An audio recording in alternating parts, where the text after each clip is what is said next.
ამ საკითხებზე მე შესაძლებელი ვისაუბროთ. მეც გეტყვით რა თქმა უნდა, ჩემი ამოცნებიდან რა სქემები შეიძლება არსებობდეს თაღლითობის, ბუნებრივია ჩვენ არ გვჭირდება. ესე იგი, პირველ რიგში მოგესალმებით კიდევ ერთხელ. თუ გაქვთ რაიმე შეკითხვები წინა მასალიდან გამომდინარე, მოგეხსენებათ, რომ ჩვენ დავასრულეთ მქონების საკუთრებაში გადაცემის ხო ტიპის ხელშეკრულებები. ანუ რაც ამ ეტაპზე საჭირო იყო, თქვათ, ნასყიდობა, გაცვლა, ჩუქება, ქირავობა, სეცხთან და სამეზანში ორჩენებთან მიმართებით, ბუნებრივია, რომ ამ ეტაპისთვის წინა იყო უკვე სამეზანში ორჩენა და შევთანხმდით, ხო, გადავახტენთ, რომ ხელშეკრულებას პირობითად 4 ჯგუფად დავყოფდით, იმის მიხედვით, თუ რა უფლების გადაცემა ხდება ერთი პირიდან მეორისათვის. და ახან პირველი ეს იყო ხო საკუთრებაში გადაცემის ტიპის ხელშეკრულებები. აი დღეს ვიწყებთ უკვე სარგებლობაში, ანუ ქონების დროებით სარგებლობაში გადაცემის ტიპის ხელშეკრულებებს, რომელსაც ასევე 2 ჯგუფად დავყოფთ, ეს არის ქონების დროებით სასყიდლიან სარგებლობაში გადაცემის ხელშეკრულებები, როგორც არის ქირავობა, მოგზავნით იჯარა, ანუ სასოფლო სამეურნეობის იჯარა, ლიზინგი და აგრეთვე ფრენჩაიზინგი შეიძლება დავაკავშიროთ, თუმცა ახალ ინტელექტუალური საკუთრების უფლებებთან გვაქვს შეფხებულობა და მეორე იქნება ქონების დროებით უსასყიდლო სარგებლობაში გადაცემა, რასაც სხვაგვარად ქვია თხოვების ხელშეკრულება, ხო? მე თქვენის ნებართვით ძირითადი ყურადღება გავამახვილოთ ქირავნობის ხელშეკრულებასთან დაკავშირებულ თეორიულ და პრაქტიკულ მნიშვნელობის მქონე საკითხებზე და პირობას გაძლევთ ქირავნობის კარგად ცოდნის და შესწავლის შემთხვევაში ჩართული დანარჩენი სარგებლობის მომწესრიგებელი ხელშეკრულებები მინიმუმ 80% მაინც იცით, იმიტომ რომ ანალოგიით გამოიყენება სწორედ ქირავნობის ნორმები იმ სპეციფიკურობის გათვალისწინებით, რაც რა თქმა უნდა თქვათ იჯარას თუ ლიზინგს ახასიათებს.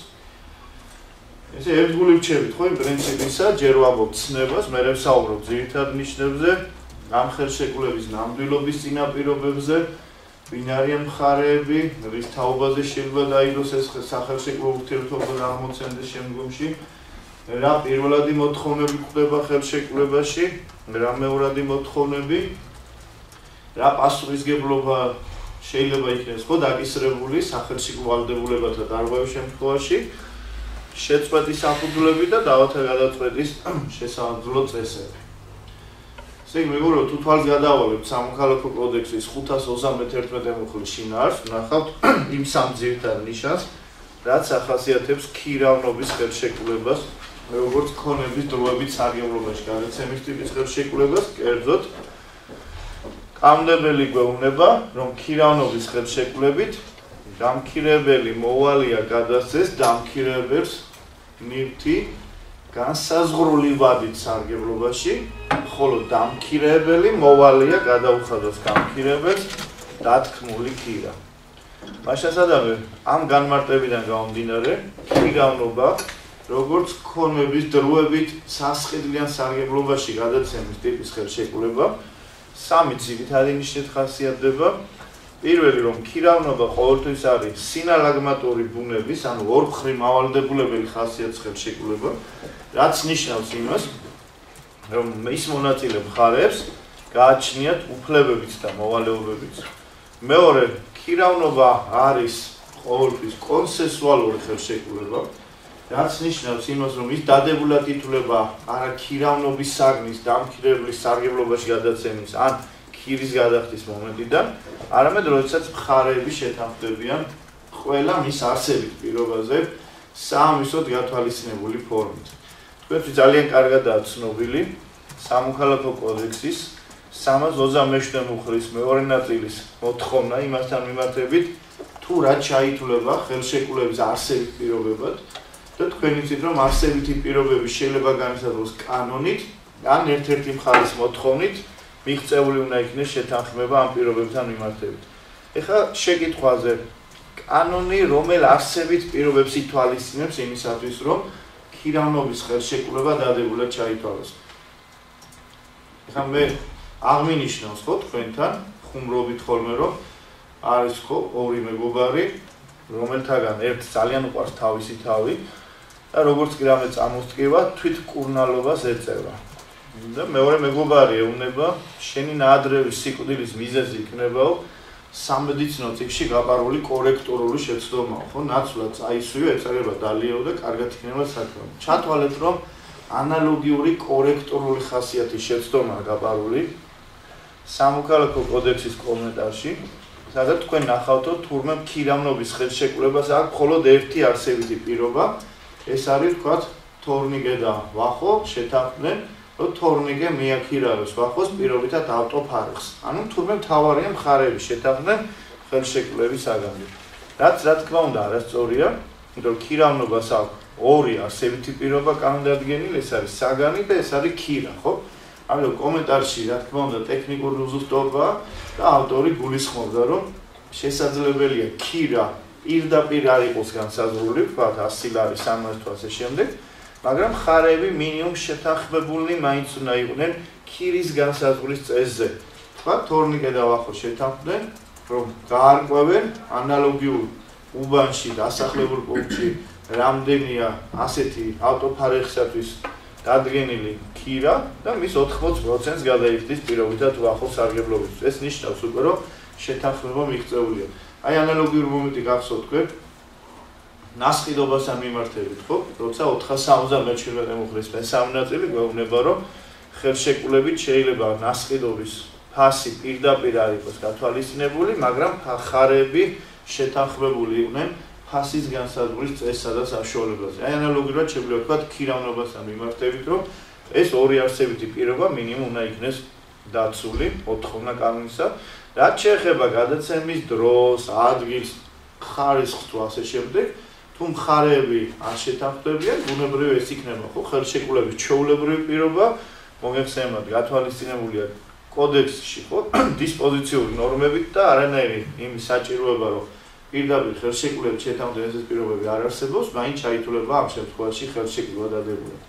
და მესამე ვამბობთ, ხო, რომ ქირავნობა ყოველთვის არის სასყიდლიანი ხელშეკრულება, ამით განსხვავდება, ხო, ის თხოვებისაგან, როცა ხდება სწორედაც, რომ შემხვედრი ანაზღაურებს გადახდა აი ამ სხვისი ნივთით სარგებლობისათვის.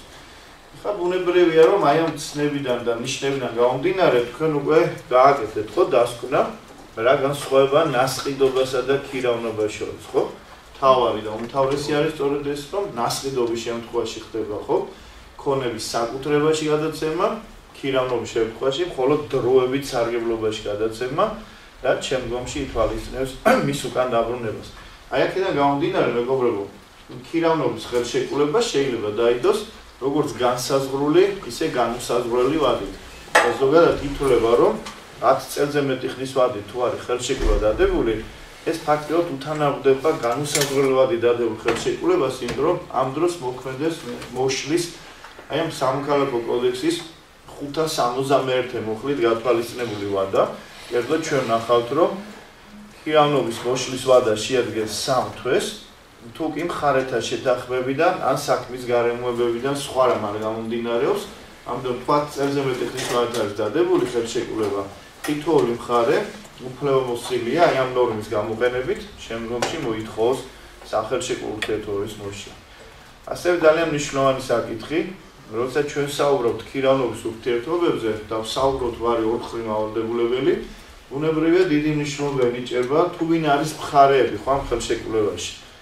ანუ გამქირავებელი და დამქირავებელი, რომლებიც შეიძლება იყვნენ სამოქალაქო ბრუნვის ნებისმიერი სუბიექტები, რა თქვენ გაქვთ ნასწავლი მერე მუხლის ხო პირველ ნაწილში, ანუ როგორც ფიზიკური, აგრეთვე იურიდიული პირები, მაგრამ ბუნებრივია, რომ პირველი და უმთავრესი მოთხოვნა არის ის, რომ დაცული უნდა იყოს მხარეთა სამართალ სუბიექტურობასთან მიმართებით კანონდადგენელი მოთხოვნები, ანუ ეს არის ხო უფლებაუნარიანობისა და ქმედუნარიანობის მომენტები.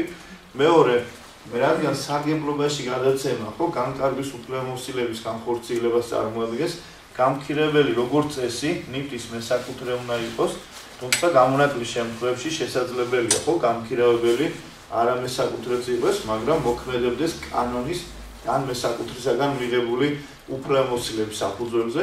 მაგალითად, როცა ჩვენ იგივე 719-21 მუხლებში ვისწავლით რა არის დავალების, ანუ ეგრეთ წოდებული მინდობილობის ხელშეკრულება, ბუნებრივია ვნახავთ, რომ მესაკუთრე აი ამ მინდობილობის საფუძველზე შეიძლება რომ ამ შემთხვევაში ხო წმუნებულს მიანიჭოს ნივთის გაქირების ფლამოსილება, აგრეთვე როცა ვნახავთ რა არის საკუთრების მინდობის ხელშეკრულება, რაკაც ვნახავთ რომ საკუთრების მინდობა შესაძლებელია სწორედაც რომ მინდობილ მესაკუთრესთან დადებული ხელშეკრულებით მას მიანიჭოს ნივთის გაქირების ფლამოსილება და აქ უკვე კანონის ძალით ხდება შემდგომში ვნახავთ მესაკუთრის უფლებების განხორციელება. აგრეთვე შესაძლებელია ხო სასამართლოს გადაწყვეტილების საფუძველზეც მოხდეს ეს, იგივე თუნდაც უგზო-უკლო დაკარგული პირის ხო ქონების გადაცემა როცა ხდება მის კანონით მემკვიდრეებზე, რომლებიც ხო მას ასე ვთქვათ, მოიპოვებენ ამ ქონების მართვის უფლებას მინდობილი საკუთრების სახით, მათაც შეუძლიათ ხო ამ უფლებების განხორციელება. ასე რომ ზოგადი წესია რომ გამქირებელი უნდა იყოს მესაკუთრე, თუმცა შეიძლება არსებობდეს გამონაკლისებიც ამ ზოგადი წესიდან. ეხლა რისი გაქირავება და დაქირავება შეიძლება? მივედი გუშინ ბატონ ვახტანგთან, რომელიც ჩემი მეზობელია და ვეუბნები, მომაქირავე 3 კილოგრამი სიმინდის ფქვილი, იმიტომ რომ დასავლეთ საქართველოსთან სტუმრები მოულოდნელად მესტუმრენ და ღომი უნდა მოუხარშო ამ ჭადი გამოუცხო. შემიძლია უთხრა მომაქირავე სიმინდი. არა? ან ლობიო სიტყვაზე ხო? ესე იგი ბატონო ვახტანგ ჩვენ წინა შეხვედრაზე შევთანხმდით და კიდევ ერთხელ ვადასტურებთ რომ არსებობს ხო ხელშეკრულებები რომლის საგანია როგორც ინდივიდუალური ისე გვაროვნული ნივთი არსებობს ხელშეკრულებები რომლის საგანია მხოლოდ მოხმარებადი და შეცვლადი ნივთები როგორიცაა სესხი მაგრამ არის ხელშეკრულებები რომელთა საგანით შეიძლება იყოს მხოლოდ მოუხმარებადი და შეუცვლადი ნივთები რაც ნიშნავს იმას რომ უკან ბრუნდება ზუსტად ის ნივთი და არა მისი მსგავსი და სწორედ ასეთია ქირავნობის ხელშეკრულება, რომლის საგანით შეიძლება იყოს მოუხმარებადი და შეუცვლადი ნივთი, რაც დამქირებელს ავალდებულებს ქირავნობის ხელშეკრულების ვადის გასვლის შემდეგ უკან დაუბრუნოს გამქირებელს ზუსტად ის ნივთი და არა მისი მსგავსი, როგორც რა თქმა უნდა ნორმალური ბუნებრივი წვეთის გათვალისწინებით იგივე 564 მუხში სამოქალაქო კოდექსის თქვენ ნახავთ სწორედ ამ მითითებას კანონმდებლისა რომ ქირავნობის საგნის უკან დაბრუნება ხდება ნორმალური ბუნებრივი წვეთის გათვალისწინებით. დამეთანხმებით რომ ნებისმიერი ნივთი რაოდენ წესი რათაც არ უნდა ვეპყრობოდეთ მას მაინც განიცდის ხო ბუნებრივ წვეთას ეს იქნება სხვადასხვა გარეგანი ფაქტორების შედეგად ჰაერი იქნება ეს ხო სიტყვაზე გარკვეული ხო ქიმიური შემადგენლობა ამ ნივთის თუ სარგებლობის წესი თუ ასე შემდეგ. ამიტომ გამომდინარე აქედან ვერასდროს ვერ იქნება ხო ქირავნობის საგანი გადაცემის მომენტში და დაბრუნების მომენტში ხარისხობრივი მახასიათებლებით იდენტური, მაშინ გამოცდო დავიქირავეთ და უბრალოდ გვიდეს ხო სახში არ სარგებლობთ, მაგრამ მე მთავარია დადგინდეს რომ ეს გამოწვეულია ნორმალური ბუნებრივი წვეთით და არა იმით რომ თქვა დამქირებელი არადანიშნულებისამე ვიყენებდა ამ ნივთს, რის გამოც შემდგომში შეიძლება გარკვეული პრობლემები წარმოიშვას, რადგან მომავალში ვისაუბრებთ იმ ზიანთან მიმართებით, რაც თქვა გამქირებლის აზრით მას მიადგა დამქირებლის მხრიდან სახელშეკრულო ვალდებულებების დარღვევის შედეგად, ხო? ასევე ძალიან მნიშვნელოვანი საკითხია ამ ხელშეკრულების ნამდვილობასთან მიმართებით ფორმის დაცვა. და მოდით ახლა თქვენის ნებართვით ერთი მაგალითი განვიხილოთ. ხა, დამეთანხმებით რომ თუნდაც თქვენს თანატოლებს, თქვენს თანაჯგუფელებს თუ სხვა უნივერსიტეტის სტუდენტებს ყველას არ აქვს ხო შესაძლებლობა რომ თქვათ თბილისში საკუთრებაში ქონდეს საცხოვრებელი სახლი ან ბინა, რაც რა თქმა უნდა არ გვაძლევს იმ საფუძველს რომ ამ შემთხვევაში ჩვენი მშობლების მიმართ გარკვეული უკმაყოფილება გამოვხატოთ, რატომ აინამაინც თბილისში ბინა არ გვიყიდეს თავის დროზე, მაგრამ ეს არ არის ხო მართებული. როცა დაასრულებთ უნივერსიტეტს, დაიწყებთ ხო პატიოსანშრომას, ბუნებრივია თქვენი შემოსავლებით შეგიძლიათ ვერ ეს პრობლემა გადაწყვეტოთ და იგივე ახლა ევროპის მასშტაბებით თუ ვიფიქრებთ, განსაკუთრებით გერმანიაში, ნახავთ მეგობრებო, რომ მოსახლეობის ძალიან დიდი რაოდენობა, მათ შორის ძალიან შეძლებულებიც ცხოვრობს სწორედ ქირით.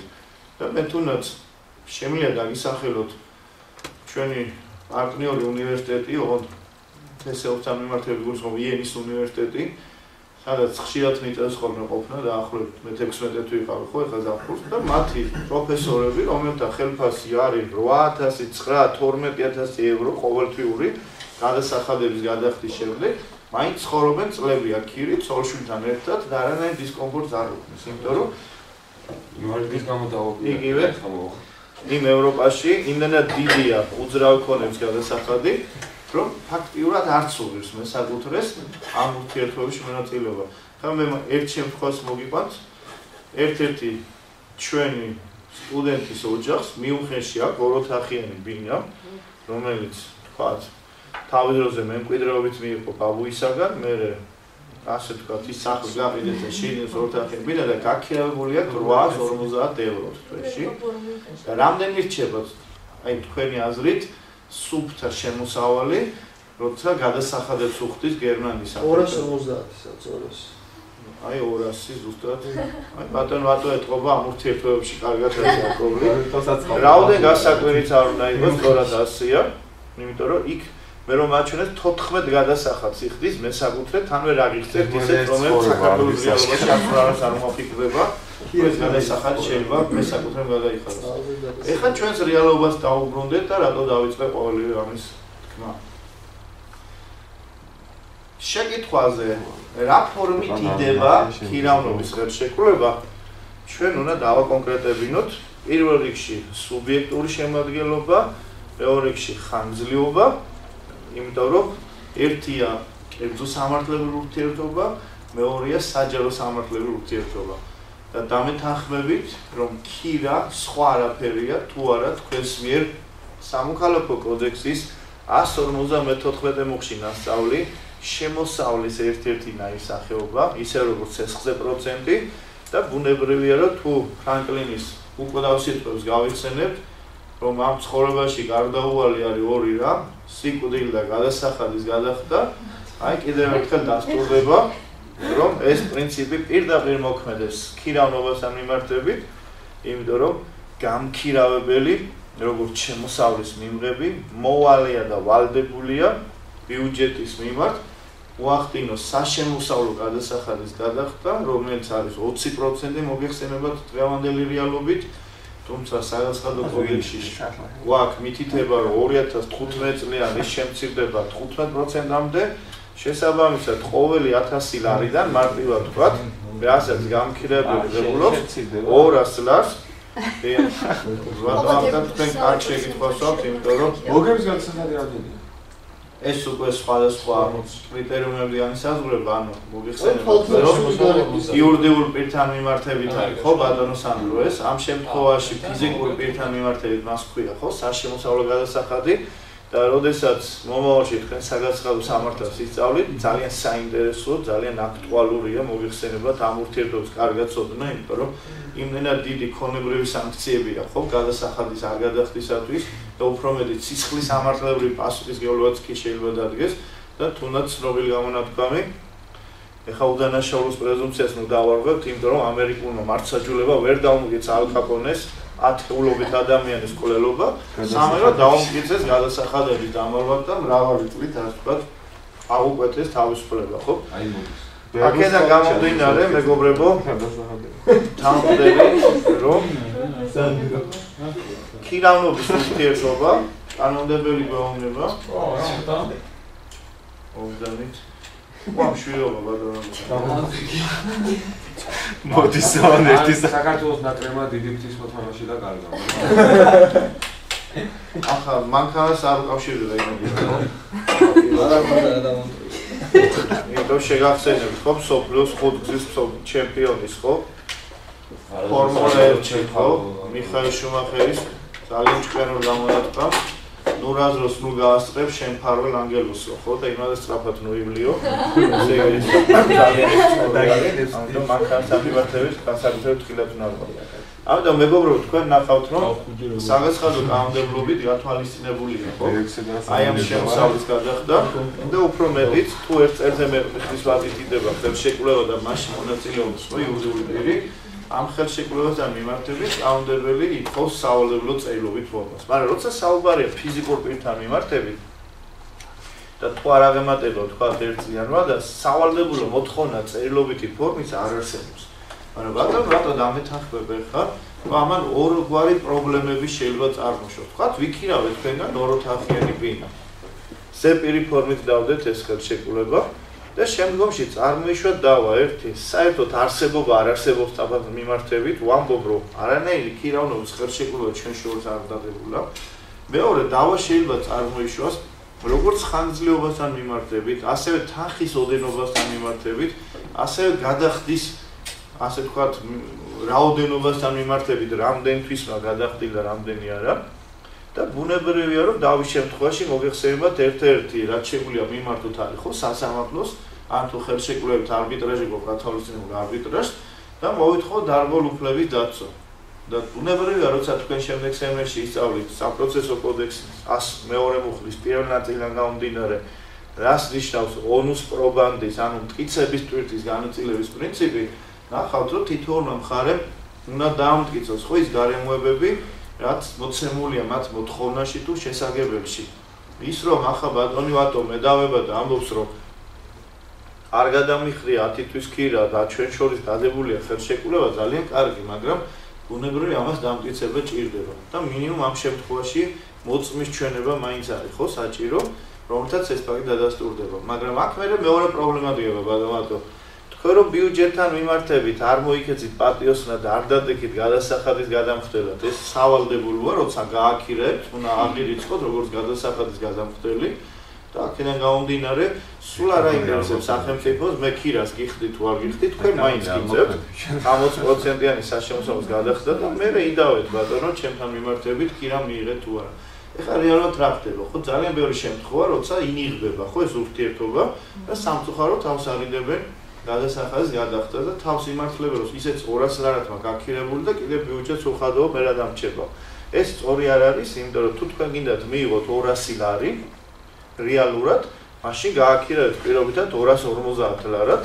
იმ სხვაობას გადაუხდეთ ბიუჯეტს და თქვენ მაინც დაგჭირებათ 200 ლარი 250 ლარის მიღება ხო კარგია ხო ეს ფასაკითხია და ამიტომ დღეს თუ პრაქტიკას გავეცნობთ აი რაც კი წერილობით ფორმით დადებული განსაკუთრებით უცხოელებთან მიმართებით ყველგან მოცემულია ეს პირობა რომ იმაზე მეტი წერია ქირა ვიდრე რეალურად იღებს გამქირებელი იმიტომ რომ სხვაობა მიდის ბიუჯეტში ამ შემთხვევაში საშემოსავლო გადასახადის აქტს მაგრამ ახლა ბატონი ვატო შეიძლება აღშფოთდეს იმასთან მიმართებით რომ კანონმდებელი არ გვეუბნება ხომ რომ აუცილებლად წერილობით უნდა დაიდოს ქირავნობის ხელშეკრულება გამონაკლის შემთხვევების გარდა მაგრამ მაგერ როცა 563 მუხლის შინაარსს გაეცნობით უკვე კანონმდებელი რას გვეუბნება მიუხედავად იმისა ზეპირად არის თუ წერილობით დადებული ბინის ქირავნობის ხელშეკრულება მისი შეწყვეტა უნდა მოხდეს წერილობითი ფორმით ხო ცოტა უცნაურია ხო თუ ზეპირად არის დადებული რა არ შეიძლება ზეპირი ფორმით შევთავაზოთ რომ დასრულდა ჩვენ შორის სახელმწიფო ურთიერთობები რა თქმა უნდა შესაძლებელია რა თქმა უნდა შედეგი იგივე იქნება რომ აღარ იარსებებს ხო მოთხოვნისა თუ შესრულების ვალდებულებები მაგრამ პრობლემა შეიძლება წარმოიშვას რა რომ თუკი მომავალში წარმოიშვა დავა ამ ქირავნობის ურთიერთობის შეწყვეტასთან მიმართებით მისი დამტკიცება მხოლოდ რითი შეიძლება წერილობით მტკიცებულებით და აი ამას როცა პროცესში ისწავლით ქვია მტკიცებულებათა დასაშოობის პრინციპი ანუ საპროცესო კოდექსის 102 მუხლის მესამე ნაწილი იმპერატულად გვეუბნება რომ საქმის გარემოებები რომელიც შეიძლება დამტკიცდეს ერთი კონკრეტული სახის მტკიცებულებით არ შეიძლება რომ დამტკიცებული იქნეს სხვა სახის მტკიცებულებით ანუ დავის შემთხვევაში ვერანაირი მოწმის ჩვენება ვერ გვიშველის რომ თქვათ შეწყდა თუ არა საცხოვრებელი ბინის ქირავნობის ურთიერთობა. აი მაგალითს მოგიყვანს პრაქტიკიდან ერთ-ერთ კონკრეტულ ახალგაზრდა ბიჭს დაქირავებული ჰქონდა თბილისში ბინა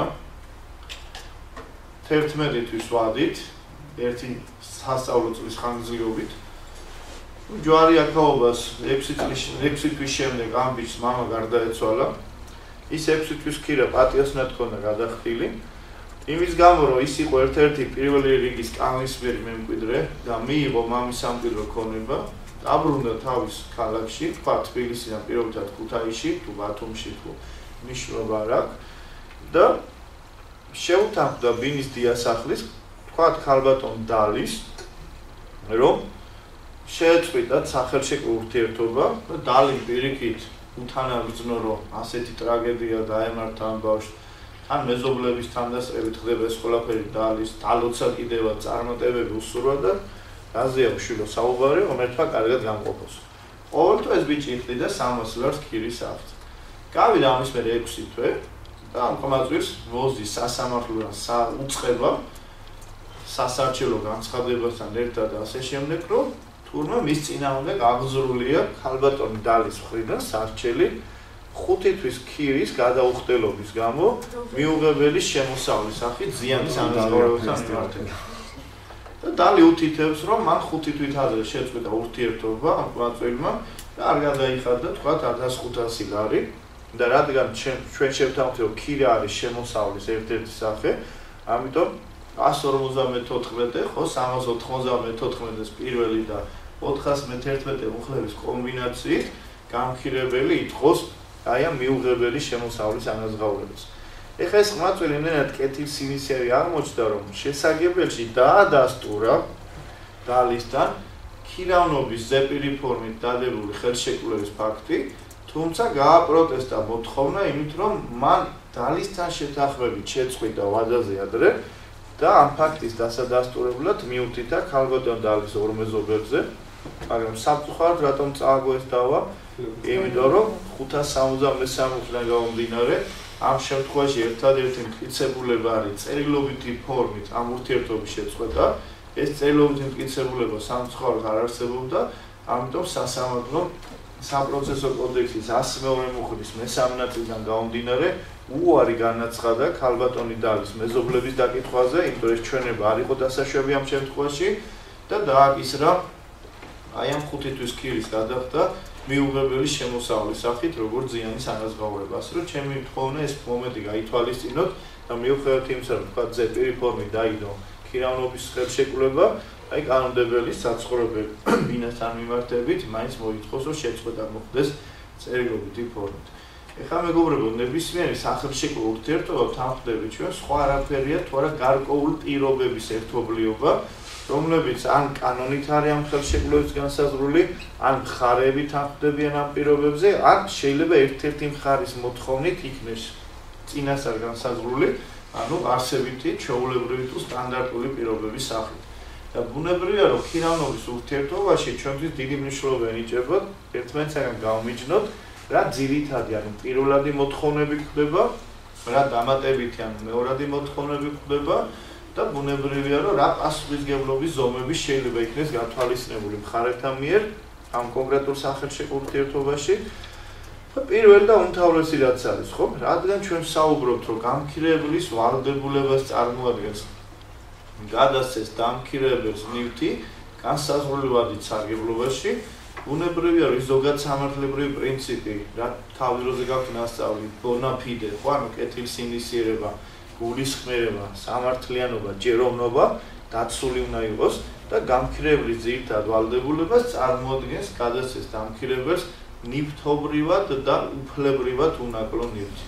ახლა თქვენს უკვე იმდენჯერ შეგხვდათ, ხო, სხვადასხვა სახელშეკრულო ურთიერთობებში, რომ დიდხანს თავს არ შეგაწყეთ, უბრალოდ შეგახსენოთ, რომ უფლებრივი ნაკლი ხო ნიშნავს, ხო, ამ ნივთთან მიმართებით მესამე პირის მოთხოვნებს, სანივთო თუ ვალდებულებითი ამ შემთხვევაში გადამწყვეტი მნიშვნელობა არ ენიჭება.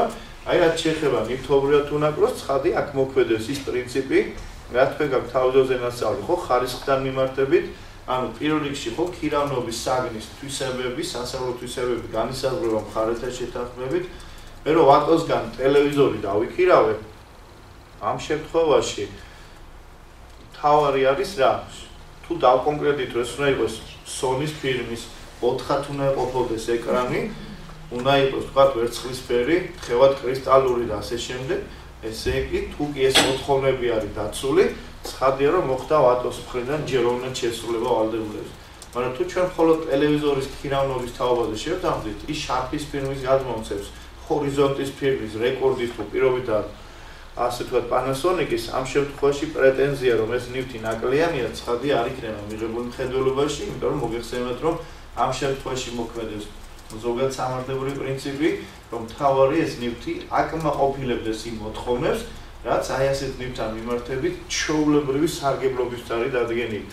ამიტომ ბატონ სანდრო, რა არის ჩვეულებრივი სარგებლობის დადგენილი მოთხოვნები, ბუნებრივია შეფასების მომენტია და თუ თქვენ მუსიკალური ცენტრი დაიქირავეთ, რომელიც არ უკრავს და ხმას არ გამოსცემს, ის რომ Panasonic-ის არ არის და Sony-ს არის, უკვე არსებითი არის მნიშვნელობის არ არის, თავარია რომ იმ მოსალონების საიმედოობას ვერ აკმაყოფილებს, მაგრამ კანონმდებლობის იმპერატიული მოთხოვნა რომ გამქირებლის მიერ გამქირებლისათვის სარგებლობაში გადაცემული ნივთი უნდა აკმაყოფილებდეს შეთანხმებულ მოთხოვნებს ან ზოგადად უნდა აკმაყოფილებდეს ჩვეულებრივი სარგებლობისთვის დადგენილ მოთხოვნებს და რაც ასევე მნიშვნელოვანია გამქირებლის ვალდებულება უზრუნველყოს და შეინარჩუნოს ქირავნობის მთელი პერიოდის განმავლობაში აი ამ ნივთის სასარგებლო თვისებები. ეხლა ეს არის ძალიან საინტერესო საკითხი, ხო? როგორ უნდა მოხდეს, დიახ, ბატონო სანდრო, ამ ნივთის სასარგებლო თვისებების შენარჩუნება. ძალიან კარგი შეკითხვა დასვით. ესე იგი, ამ საკითხთან მიმართებით ჩვენ ერთმანეთს განვასხვაოთ კაპიტალური რემონტი და მიმდინარე რემონტი. კიდევ ერთხელ თანხმდებით, რომ ნებისმიერი ნივთი ექსპლუატაციის შედეგად განიცდის ბუნებრივ ცვეთას და ბუნებრივია, რაც უფრო დიდხანს გრძელდება ეს ექსპლუატაცია, მით უფრო დიდი შანსი და ალბათობა არსებობს, რომ ამ ნივთმა საერთოდ დაკარგოს, ხო?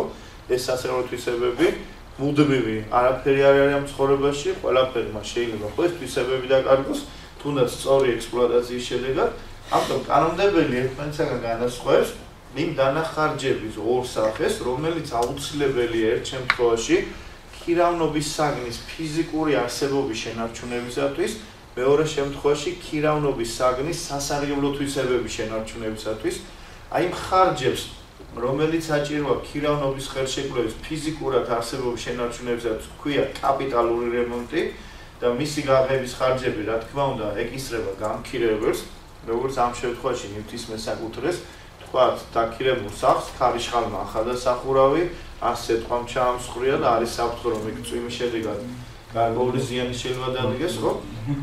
ან თუნდაც მიწისძვრის შედეგად კედელი გაიგზავნა და ასე შემდეგ, ხო? ბუნებრივია, რომ ეს ხარჯები უნდა გაიგოს როგორც წესი გამქირებელმა, მაგრამ თუ შეუძლებელია, ხო, გამქირებელთან დაკავშირება გარკვეული კომუნიკაციური პრობლემების გამო, ალბათობა იმისა, რომ მე ეს თვითონ გამქირებელმა გაიგოს არსებობს და ამ დროს თქვენ ისწავლით მე კანონისმიერ ვალდებულებით ურთიერთობებში, რას ქვია, რას ეწოდება უბრალოდ დავალების გარეშე სხვის საქმეების შესრულება, ანუ როცა არავინებს არ გავალებთ და თქვენი ინიციატივით ამას აკეთებთ, ეგრეთ წოდება ხო კვაზი ხელშეკრულება გესტორსა და შემსრულებელს შორის ურთიერთობა და მე ამ ყველაფერს აი როგორ უნდა დაარეგულირდეს ხო 969 შემდეგ მუხლების საფუძველზე, ბუნებრივია რომ გააქვთ ნასწავლი ეს უკვე? არა. ისწავლეთ აუცილებლად და შესაბამისად მე ნახავთ რომ სხვა ხარჯების ანაზღაურება წესრიგდება სწორედ დავალების გარეშე სხვის საქმეების შესრულების ანალოგიის წესები. რაც შეეხება ბატონ სანდრო მიმდინარე რემონტს, როგორც შევთანხმდით, ეს არის ხარჯები, რომლის გაღებაც არის საჭირო ქირავნობის საგნის სასარგებლო თვისებების შენარჩუნებისათვის. თქვათ, იგივე ნატურა გადაიწვა ხო სახლში, ან ფანჯრის მინა ჩაიმსხვრა ხო. ბუნებრივია, ეს ხარჯები დამქირებელმა უნდა გაიყოს, იმიტომ რომ სწორედაც რომ ნივთის სასარგებლო თვისებების გამოყენებისათვის საჭირო ამოქმედების განხორციელება, მაგრამ ეხლა არის ძალიან მნიშვნელოვანი და პრობლემური საკითხი. რაც დაკავშირებულია საცხოვრებელი ბინასთან და მის გადაკეთება რეკონსტრუქციასთან და ეს გადაკეთება რეკონსტრუქცია რამდენად განმარტებას ექვემდებარება და მოგიყვანთ მაგალითს ახლა მე თქვენ პრაქტიკიდან. ერთ-ერთმა ქალბატონმა გააქირავა 4 წლით საცხოვრებელი ბინა, ოროთახიანი ბინა, რომელიც დაიქირავა ახალგაზრდა ცოლ-ქმარმა. ცხოვრობენ ამ ბინაში, თვითონ ეს გამქირებელი საბერძნეთში გაემგზავრა, იქ სამუშაო თუ სხვა მიზნებისთვის არსებითი მნიშვნელობის არ არის. მოკლედ 2 წლის შემდეგ საძინებელ ოთახში ამ დაქირებული ბინის გამოიბურცა შპალერი, ჩამოცვიდა ნაწილი მხარე და ესთეტიურადაც უკვე მიუღებელი ამ ყველაფერს დანახვა და მით უმეტეს ახლა როცა თავმოყარი ადამიანი ხარ და გინდა რომ შვილად იძინო, ცხადია რომ გადაწყვიტა ახლა ამ დამქირებელმა შპალერის გამოცვლა. ვერ შეძლო დაკავშირება გამქირებელთან კომუნიკაციის პრობლემის გამო და გააკრა ამ ბინაში 12 ეგრეთ წოდებული რულონი ფრანგული წარმოების შპალერი, რომელიც თითოეული და 80 ლარამდე ჯამში მუშახელთან ერთად 1200 ლარის ხარჯები გაიგო. ჩამოდის 2 წლის შემდეგ გამქირავებელი რო შეწყდეს ქირავნობის ურთიერთობა, შედის სახლში და უცებ გულწასული ვარდება ძის.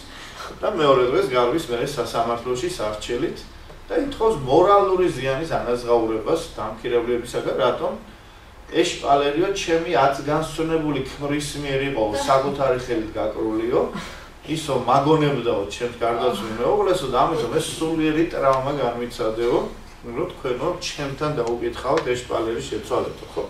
და ბუნებრივია, გინდა არ გინდათ, სულ აბსურდული მოთხოვნა იყოს და მე რო ახლა მოგედაო ბატონლება, რომ ეს კომპიუტერი ჩემია და რა უფლებიც არგებლობთ, გინდათ არ გინდათ, მაინც იმ სასამართლოში მოგიწევთ ხო შესაგებლის წარდგენა, სადაც უნდა შეეცადოთ გააბათილოთ ხო ჩემი არგუმენტები, თუმცა თქვენ კარგად გაქვთ საქმე იმდა რომ ივარაუდება რომ ნივთისფლობელი მის მესაკუთრეა და მე უნდა გედაოთ რომ თქვენი არ არის და ჩემია, მაგრამ თქვენც რა თქმა უნდა გარკვეული მოქმედებები უნდა განახორციელოთ. ამიტომ სრულ აბსურდული მოთხოვნა იყოს, ის შესაძლებელი მაინც უნდა დაწერო და დაასაბუთო და ცხადე ამ ოჯახსაც მოუწია ამ ყველაფრის თავის თავზე გადატანა, რომ ამ შემთხვევაში თქვენ იცით რა დიდი მნიშვნელობა ენიჭება სამოქალაქო კოდექსის 413 მუხლის პირველი ნაწილი შინაარსის წუს გაგებას, რომელიც გვეუბნება ხო რომ არაქონებრივი, ანუ ეგრეთ წოდებული მორალური ზიანისათვის ფულადი ანაზღაურება ხდება მხოლოდ და მხოლოდ სასამართლოს მიერ კანონით ზუსტად განსაზღვრულ შემთხვევებში გონივრული და სამართლიანი ანაზღაურების სახით. აი რა კანონით არის თუ არა განსაზღვრული ამ შემთხვევაში მორალური ზიანის ანაზღაურება ამ ქმედების, რა თქმა უნდა არა, ხო? და ბუნებრივია რომ არ დაკმაყოფილდა სარჩელი ამ ნაწილში, მაგრამ ძალიან საინტერესოა რომ მე თქვა ხა მატერიალური ზიანი პირვანდელ მდგომარეობაში აღდგენის სახით, ხო? რაც რა თქმა უნდა ფიზიკურად შეუძლებელი იქნებოდა იმ გადაყრილი შპალერის ხელახლა გაკვრა, მით უმეტეს სამცხოვრთ იმ გარდაცვლილ ადამიანს ვერავინ გააცოცხლებდა, ასე რომ ჩემი თხოვნა და რჩევა გაითვალისწინოთ განსაკუთრებით საცხოვრებელ ბინასთან გვაქვს ურთიერთობა, რომ თქვენს მიერ განხორციელებული მოქმედებები, ხა ერთი შეხედვით შეიძლება ვიფიქროთ, რომ თუ გაზგაყვანილობა არ არის დაქირებულ ბინაში და თქვენ ახლა ოჯახთან ერთად უნდა იცხოვროთ, ან თუნდაც ინდივიდუალურად და ზამთარში რომ არ გაიყინოთ, ან ელექტროენერგია ძალიან ძვირია, ხო მოიხსენებათ, თქვენ ინიციატივით შეიყვანეთ გაზი ამ დაქირებულ ბინაში და აქეთ 400 ლარი გადაუხადეთ ხასრანსგას მონტაჟის საფასური. და მე ნაცვლად იმისა რომ თქვათ ხარჯების ანაზღაურების პრობლემა თქვენს სასწავლო გადაწყდეს, აქეთ ზიანს ითხოვს თქვენგან გამქირეებელი, როგორ გაბედე და როგორ შემოიყვანე გაზი მის ნებართვის გარეშე. ესე ჩვენ გვაქვს ერთი ძალიან ზოგადი ნორმა, რომელიც გვეუბნება, ხო? ერთია რემონტი, მეორე არის გაუმჯობესება. აი იგივე 556-ე მოხსნახავთ სამოქალაქო კოდექსის, რომ გაუმჯობესება გულისხმობს ქირავნობის საგნის აღჭურვას იმ დამატებითი სასარგებლო თვისებებით, რომელიც მას არ ჰქონდა ხელშეკრულების დადების მომენტისათვის. თუნდაც იგივე იმ ბინაში ერთი ნატურა ჩამოკიდებული, განჭვარტლული, ისიც დაჟანგული მავთულით, აკეთით თქვენ და 24 სანთლიანი ჩეხური ბროლის ჭაღი ჩამოგიდეთ, ხო? ბუნებრივია რომ ამ შემთხვევაში გარკვეულ გაუმჯობესებას აქვს ადგილი, ხო? რა თქვათ იგივე იმის გამო რომ შემოსასვლელი ხის კარი ნახევრად ასე თქვა დაზიანებული იყო და არც საკეტი ეკეტებოდა და ასე შემდეგ, თქვენი ხარჯებით ეს საკეტი შეცვალეთ, ან ზოგადად ხის კარის ნაცვლად მე რკინის კარი ჩამოკიდეთ, ხო? ამიტომ კანონმდებელი ამ საკითხს ძალიან ფრთხილად ეკიდება და ამბობს, რომ გაუმჯობესება როგორც წესი ხდება გამქირებელთან შეთანხმებით და თუ ეს არ მომხდარა შეთანხმება, მაშინ გაუმჯობესების ბედი დამოკიდებულია იმ გარემოებაზე, შესაძლებელია თუ არა გაუმჯობესების გამოცალკავება ქირავნობის ძირითადი სამისგან ისე, რომ არ მოხდეს შემდგომში ამ საგნის დაზიანება.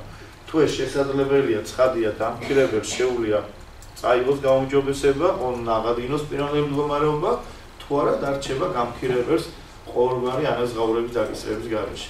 მაგრამ ყველაზე პრობლემური გვაქვს მაინც, როდესაც არის საცხოვრებელი ბინა და ამ შემთხვევაში დამქირებელი გადაწყვეტს მის გადაკეთებას ან რეკონსტრუქციას, იქ ლოჯია მოუშენა, ან პირიქით მოანდრია, 3 ოთახის ნაცვლად 4 ოთახად გადააკეთა და მე აქეთ პრეტენზიები აქვს დამქირებლის მიმართ, ხო? აი მოდით წინაზე მე თქვენ ერთი ხო კურიოზული სასამართლოს განაჩენზე რამდენიმე სხვა გითხარით, მაგრამ ეხლა დაუკავშიროთ რეალურ ცხოვრებას, ხო? ესე იგი, ახალგაზრდა ყმაწვილმა პირობითად ავიღოთ ირაკლი, იქირავა 3 ოთახიანი საცხოვრებელი ბინა 3 წლის ვადით, გამქირებელი გაემგზავრა უცხოეთში, საზღვარგარეთ, ვთქვათ, სამსახურო მივლინებით თუ სწავლის გასაგრძელებლად არსებითი მნიშვნელობა არ აქვს ამ ფაქტს. ეს ირაკლი ორი თვე პატიოსნად მარტო ცხოვრობს ამ ბინაში, მაგრამ გამომდინარე იქიდან, რომ ჯანმრთელობით და გონებრივად სწორად ახსავსე ჯანმრთელი ქართველი ახალგაზრდა, ორი თვის შემდეგ გაიცნო მეგობარი გოგონა, სამეგობროდ, ეს სამეგობრობა გადაეზარდათ მე უფრო ახლო ურთიერთობებში, თუმცა თანამედროვე ქართველი თინეიჯერების მსგავსად უარსაც ხადებენ ოფიციალურ დაკანონებაზე ამ ახლო ურთიერთობებისა და თავისუფლად გრძნობენ, თუმცა ერთმანეთის გარეშე ვერ ძლევენ. 2 წელზე მეტი ხანი გრძელდება ეს ურთიერთობები, თქვათ, ფოთოლა პირობითად უწოდოთ ამ გოგონას. ფოთოლა ერთხელ არ დაინტერესებულა იმით, ეს ბინა ირაკლის საკუთრებაა თუ არა და ერთხელ არ დაცდენია ირაკლის, რომ ეს ბინა აქვს დაქირაებული.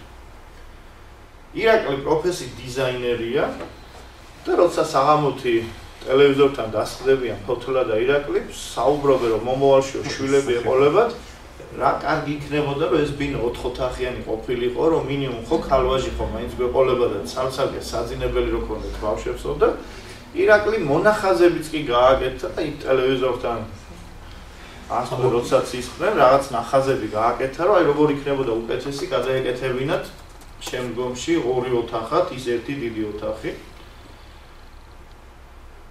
ამასობაში თასაუბრობთ 2 წელნახევარზე მეტია ხო უკვე გასული ამ ურთიერთობებიდან და ირაკლი სამსახურიდან 2 თვით ჰამბურგში, გერმანიაში გაემგზავრა ერთ-ერთ დიზაინერულ კომპანიაში კვალიფიკაციის ამაღლების მიზნით. ზუსტად 1 კვირის შემდეგ გამგზავრებიდან იმდენად იგრძნეს უერთმანეთობა ირაკლიმ და ფოთოლამ, Skype-ის თუ სხვა ელექტრონული საშუალების მეშვეობით, რომ შეფიცა ირაკლიმ როგორც კი ჩამოვა გერმანიიდან მეორე დღესვე მივდივართ სამოქალაქო რეესტრის აგენტოში და ვახდენთ ქორწინების რეგისტრაციას. და უცებ ფოთოლას აღეძრა ძალიან კარგი სურვილი მისი გაგებით, რომ სურპრიზი მოუწყოს ირაკლის და ირაკლი გერმანიდან ჩამოსვლა იქნება, უკვე ეს მინდა დახვდება 4 ოთახიანად გადაკეთებული. დადო ფოთოლამ ნარდობის ხელშეკრულება ერთ-ერთ სამშობლო კომპანიას და 12 მუშახელი მოიყვანა ამ ბინაში. მოკლედ ეს ოთახი გამოიღეს, რასაც ქვია ბატონიკე, დაახლოებით მეორე მსოფლიო ომის დროს სტალინგრადი რო დაინგრა, ამ მდგომარეობაში ეს ბინა. და ამ დროს ამ ბინის მესაკუთრე ბრუნდება ამერიკიდან და უმთავრეს მიულინება შედის სახლში და რას ხედავს, ხო? ერთი ვარიანტი და მეორე უკვე რომ ჩამოვიდა ევრო რემონტით გარემონტებული დახვდა 4 ოთახიანად და ცხადია რომ ახშფოთ და თუმცა ცოლქმარი აქეთ ახშფოთნენ და ბინის რემონტის და გადაკეთების ხარჯებს ითხოვენ. აი ჩვენ გვაქვს 552 მუხლის პირველი ნაწილი, რომელიც იმპერატიულად ამბობს. განსხვავებით ჩემი სტუდენტობისაგან, როცა ეს პრობლემა რეალურად არსებობდა, მაშინ არ ქონდა ეს ნორმა, რომ დამქირებელს არ აქვს გამქირებლის ნებართვის გარეშე საცხოვრებელი ბინის გადაკეთების ან რეკონსტრუქციის უფლება, ეს ყოველთვის აიხსოვნეთ. და ნებართვის არსებობის შემთხვევაშიც კი ეს ხარჯები თვითონ უნდა გაიღოს და არავინ იმ ხარჯებს არ უნდა ზღაურებს და უფრო მეტიც ამ ნორმას აქვს მესამე ნაწილი სანქცია, რომ თუ კი დამქირებელი დაარღვევს ამ ვალდებულებას, არ მიიღებს ნებართვას გამქირებლისაგან და თავის ინიციატივით მოახდენს ბინის გადაკეთება რეკონსტრუქციას, ის მოვალეა აუნაზღაუროს გამქირებელს აქედან მიყენებული ზიანი. ანუ არა თუ რემონტის ხარჯებს მოითხოვს, პირიქით პირვანდელ მდგომარეობაში ახსოვგენად, რა ხარჯებით არის საჭირო, მოუწევს მისი გაღება. ეს რომელი მუხლია? 552 მუხლის პირველი და მესამე ნაწილების ერთობლიობა ბატონებთან. ასე რომ ჩემი თხოვნა და რჩევა ეს ყოველთვის გახსოვდეთ, რომ მეგობრებო, განსაკუთრებით თუ რომელიმე თქვენთაგანი მონაწილეობთ ამ სახელმწიფო ურთიერთობებში, ნურადოს შეეცდებით თქვენი ინიციატივით, თუნდაც ჩათვალოთ, რომ ეს თქვენთვის არის საჭირო, რომ იგივე ფართი გაზარდოთ ხო ამ დაქირებულ ბინაში, იგივე მეგობრები რომ გესტუმრონ, თქვა თამოყარეობა შელაფად განიცდით, რომ მაინდა-მაინც ისეთი კომფორტულად არ არის მოწყობილი და თქვენი ინიციატივით იქ იატაკი მოხვეწეთ და კიდევ კედლები შეათეთრეთ, ამან შეიძლება მერე გარკვეული პრობლემები წარმოიშვას. ამიტომ ეს ყველაფერი შეათანხმეთ, თუმცა ახლა ბატონ დავით სვავ შეკითხვას, რომ შევათანხმო ზეპირად და მერე უარყოს. არანაირი შეთანხმება არ ყოფილა. ესეც მეორე პრობლემაა. და თუ დავაწარმოიშოთ, ცხადია მტკიცების ტვირთი თქვენ გეკისრებათ, როგორ დაამტკიცებთ იმას, იყო თუ არა ნებართვა მიღებული, და აქაც შეეცადეთ, რომ თუნდაც წერილობითი ფორმით მიიღოთ ეს ნებართვა, იმიტომ რომ მე რა იდეა მოვა თავში გამქირებელს, წინასწარ ამის თქმა ძალიან შეუძლებელი იქნება და რომ არ დავზარავდეთ პროცესუალურად, ეს მტკიცებულებები ბუნებრივია უნდა გაგვაჩნდეს. ასევე ბატონ სანდრო ერთ-ერთი პრობლემური საკითხია, ვიქირავეთ თქვენგან 60 ოთახიანი ბინა, თვეში გიხდით 600 რას, მაგრამ გარკვეული ხნის შემდეგ დავწმუნდი, რომ ეს 3 ოთახი არ მჭირდება, ბევრია ჩემთვის, თანაც ქირის გადახდასთან მიმართებით გარკვეული პრობლემები მაქვს და ავდექი და ერთი ოთახი ამ ჩემს მიერ დაქირებული ბინიდან თორნიკეს მივაქირავე. აი ამ ურთიერთობას ხო სამართლის ენაზე ქვია ქვექირავნობა, ხო, როდესაც დამქირებელი აი ამ დაქირებულ ნივთს თლიანად ან ნაწილობრივ სარგებლობაში გადაცემს მესამე პირს, ანუ ქვემო ქირავნეს, ოდნავ ამისთვის კანონის იმპერატიული მოთხოვნა საჭირო თქვენი თანხმობა. ანუ ქვექირავნობა ხდება სწორედ გამქირებელთან შეთანხმებით, გარდა იმ შემთხვევისა, თორსა მესამე პირი არის დამქირებლის ოჯახის წევრი. ეხლა ეს ძალიან პრობლემური საკითხია, ვინ არის ხო ოჯახის წევრი? ეს ძალიან ფართო გაგებას ექვემდებარება ამ კონკრეტულ შემთხვევაში, იმიტომ რომ მატერიალურ სამოქალაქო სამართალში თქვენ იცით, რომ ოჯახის წევრები უფრო შეზღუდულად განიმარტება, თუნდაც საქორწინო ურთიერთობებში, პროცესში უფრო ფართო გაგებით, რაც აცილების საფუძველში მოგახდეს. ამიტომ აი ოჯახის წევრი ამ ქირავნობის ურთიერთობებში შეგვიძლია ვთქვათ, რომ მაინც უფრო ვიწროთ უნდა იქნეს გაგებული იმ გაგებით, რომ თუ მასთან ერთად ცხოვრობს და ეწევა ერთიან საოჯახო მეურნეობას. ამიტომ ეს შეიძლება არ იყოს მარტო შვილი, თუ მშობელი, თუ და და ძმა, შეიძლება იყოს ხო თუნდაც ბიძაშვილი, თავარი დადგინდეს, რომ ისინი ეწევიან ერთიან საოჯახო მეურნეობას, ესეც საინტერესოა რა, ერთიან საოჯახო მეურნეობის წარმოება, იმიტომ რომ დავთ თუ წარმოიშვა, მე ვნახავთ, რომ ეს განმარტება მნიშვნელოვანია, განსაკუთრებით იგივე 572 მუხში ნახავთ, რომ თუ კი გარდაიცვალა დამქირებელი, მაშინ მისი ოჯახის წევრებს შეუძლიათ მოითხოვონ საელჩო უფლების გაგრძელება, თუ ისინი მასთან ერთად ცხოვრობენ ამ ბინაში და ეწეოდნენ ერთიან ოჯახურ მეურნეობას. ანუ იქაც საინტერესოა, ხო, ვინ არის ოჯახის წევრი და რას ნიშნავს ერთიანი ოჯახური მეურნეობა. ამიტომ შევთანხმდეთ, ხო, რომ ქვექირავნობა შინაარსობრივად გულისხმობს დამქირებელს, თავდაპირველს და მესამე პირს შორის აი ამ ქირავნობის საგნის თაობაზე ხელშეკრულებით დადებას გამქირებელთან შეთანხმებით და ბუნებრივია, რომ ქვემო ქირავნის ბრალისათვის თავიდან ბოლომდე პასუხისგებლობა ეკისრება ცხადია გამქირებელს, ხო? ისე როგორც თავისი საკუთარი ბრალეული მოქმედებისათვის, ეს ძალიან პრინციპული საკითხია.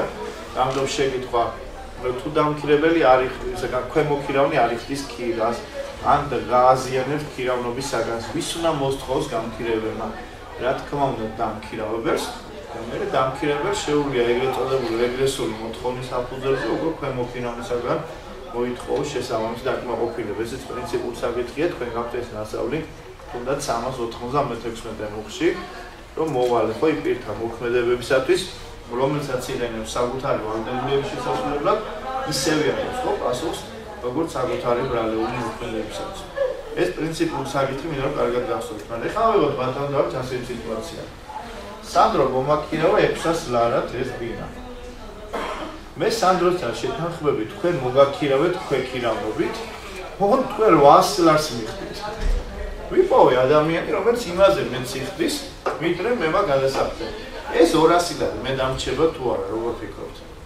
სანდრომ არც იცის ამის შესახებ, რომ მე თქვენ 800 ლარად მოგაქირავეთ. მან თავარია მიიღოს ის 600 ლარი. ვისი ასაკია, რამდენი მოვაქირავ?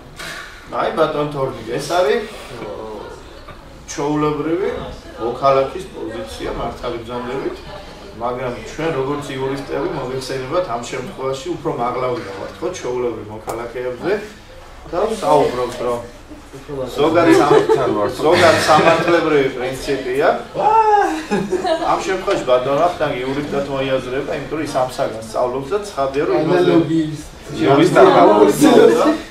პირიქით მის პროფესია ჩემთვის ძალიან მიმზიდველია და ჩემი უცნობა შეადგენს იყო რომ ფინანსები და კრედიტის დამთავრებინა, მაგრამ უმაღლესი მათემატიკის არ ცოდნა იმოქმედა ამ შემთხვევაში.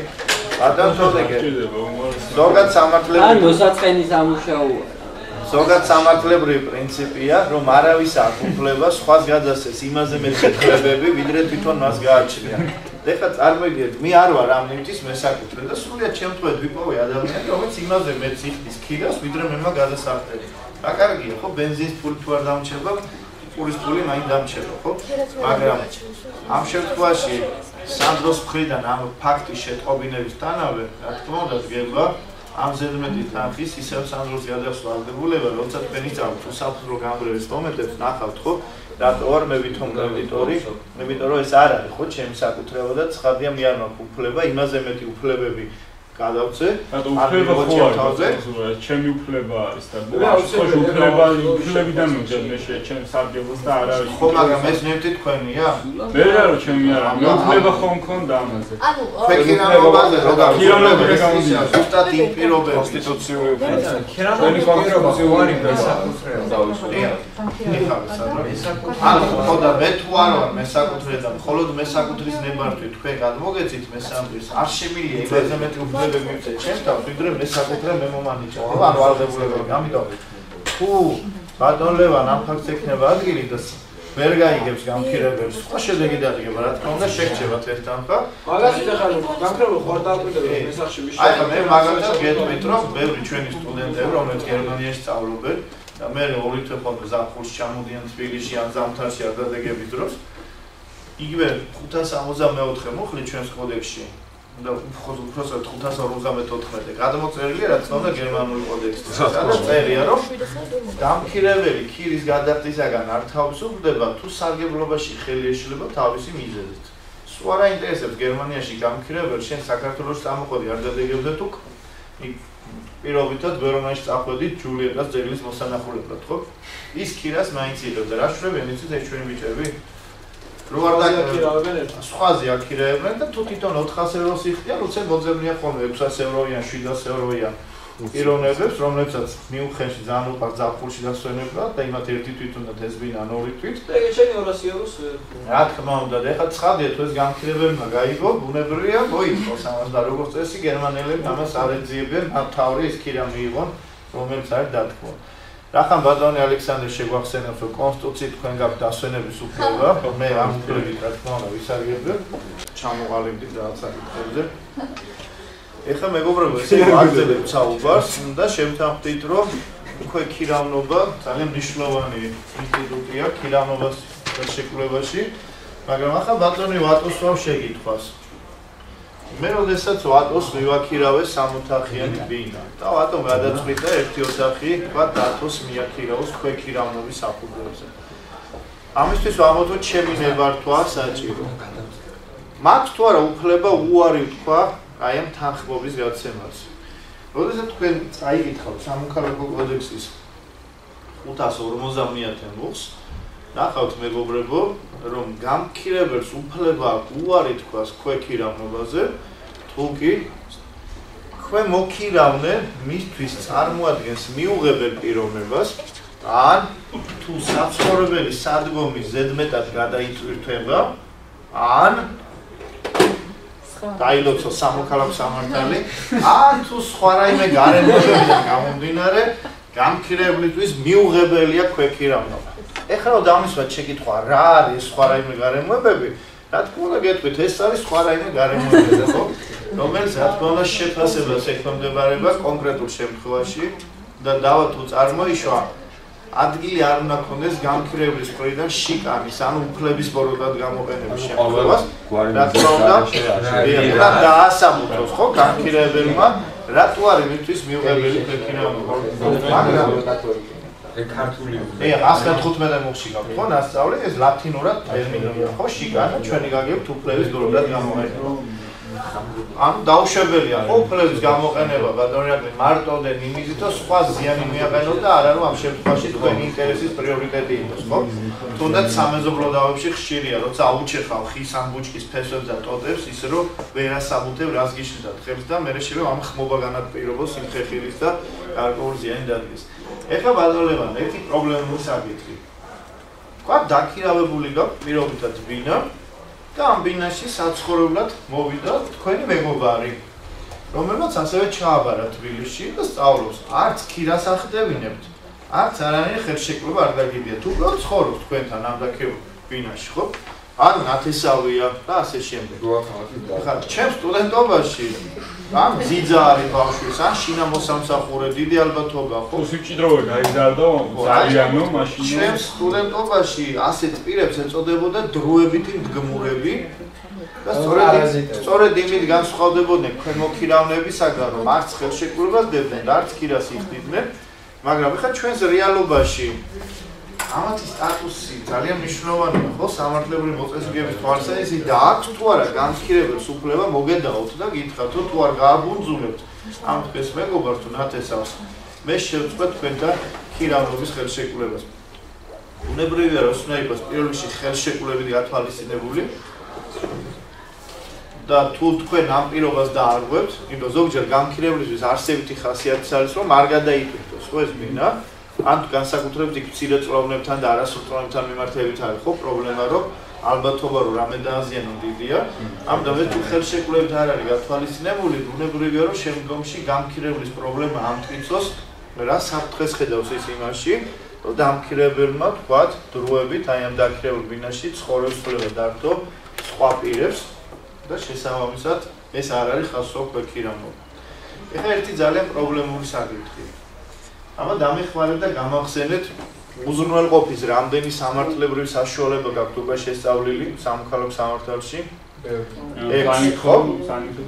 კი ბატონო. სანიფოში გირავნობა იპოთეკას, სწორად ბრძანებთ, ვალდებულების ზოგადში 3, პირგასამდეხლო B მოვალის გარანტია და თქვით რომ სახელშეკრულებაში კიდევ 4 შეგვხვდებაო. აბა რომელი ერთი უკვე გავიარეთ? ეს 5 იყო. 5 იყო, კი ბატონო, და ამის გარდა კიდევ 4 შეგვხვდება თქო სახელშეკრულებაში. ანუ ჯამში არის 9, ხო? და მე-6 ანუ პირველი 4-დან სახელშეკრულებაში ჩვენ შეხვდა მე-500-ე მუხში. ეს არის დაკავების უფლება, ხო?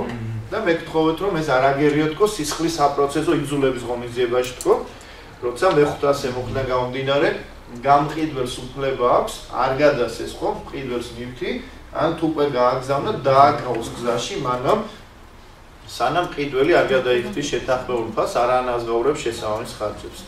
აი მეორედ ეს ტერმინი დაკავება შეგვხვდება ქირავნობის ურთიერთობაში, თუნდაც იგივე 556 მუხში, სადაც ნახავთ რომ თუ ბინისქირის მოთხოვნის საპირისპიროდ დამქირებელს გააჩნიათ დაკავების ან სხვა მოთხოვნის გაკვეთის უფლება, ამაზე ხა ცოტა მოგენებთ მაგალითს მოგიყვათ, მაგრამ მე-7 უზრუნველყოფის საშუალება, რომელიც ახლა თქვენთან ერთად უნდა გავიაროთ, არის 552 მუხიდან გამომდინარე, ეგრეთ წოდებული კაუციონი თუ გერმანულად ვიტყვით ამას და ჩვენი რეალობით მას ქვია ბინისქირის, ასე ვთქვათ, უზრუნველყოფის საშუალება.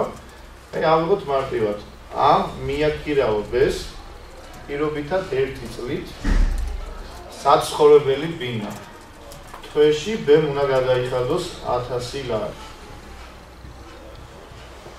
აი ეს 552 მუხლის შევთანხმდეთ არის სპეციალური უზრუნველყოფის საშუალება, რომელიც გამოიყენება მხოლოდ ბინის ქირავნობასთან მიმართებით. სხვა ვერცერთ ხელშეკრულებაში ვერ ნახავთ ამ უზრუნველყოფის საშუალებას.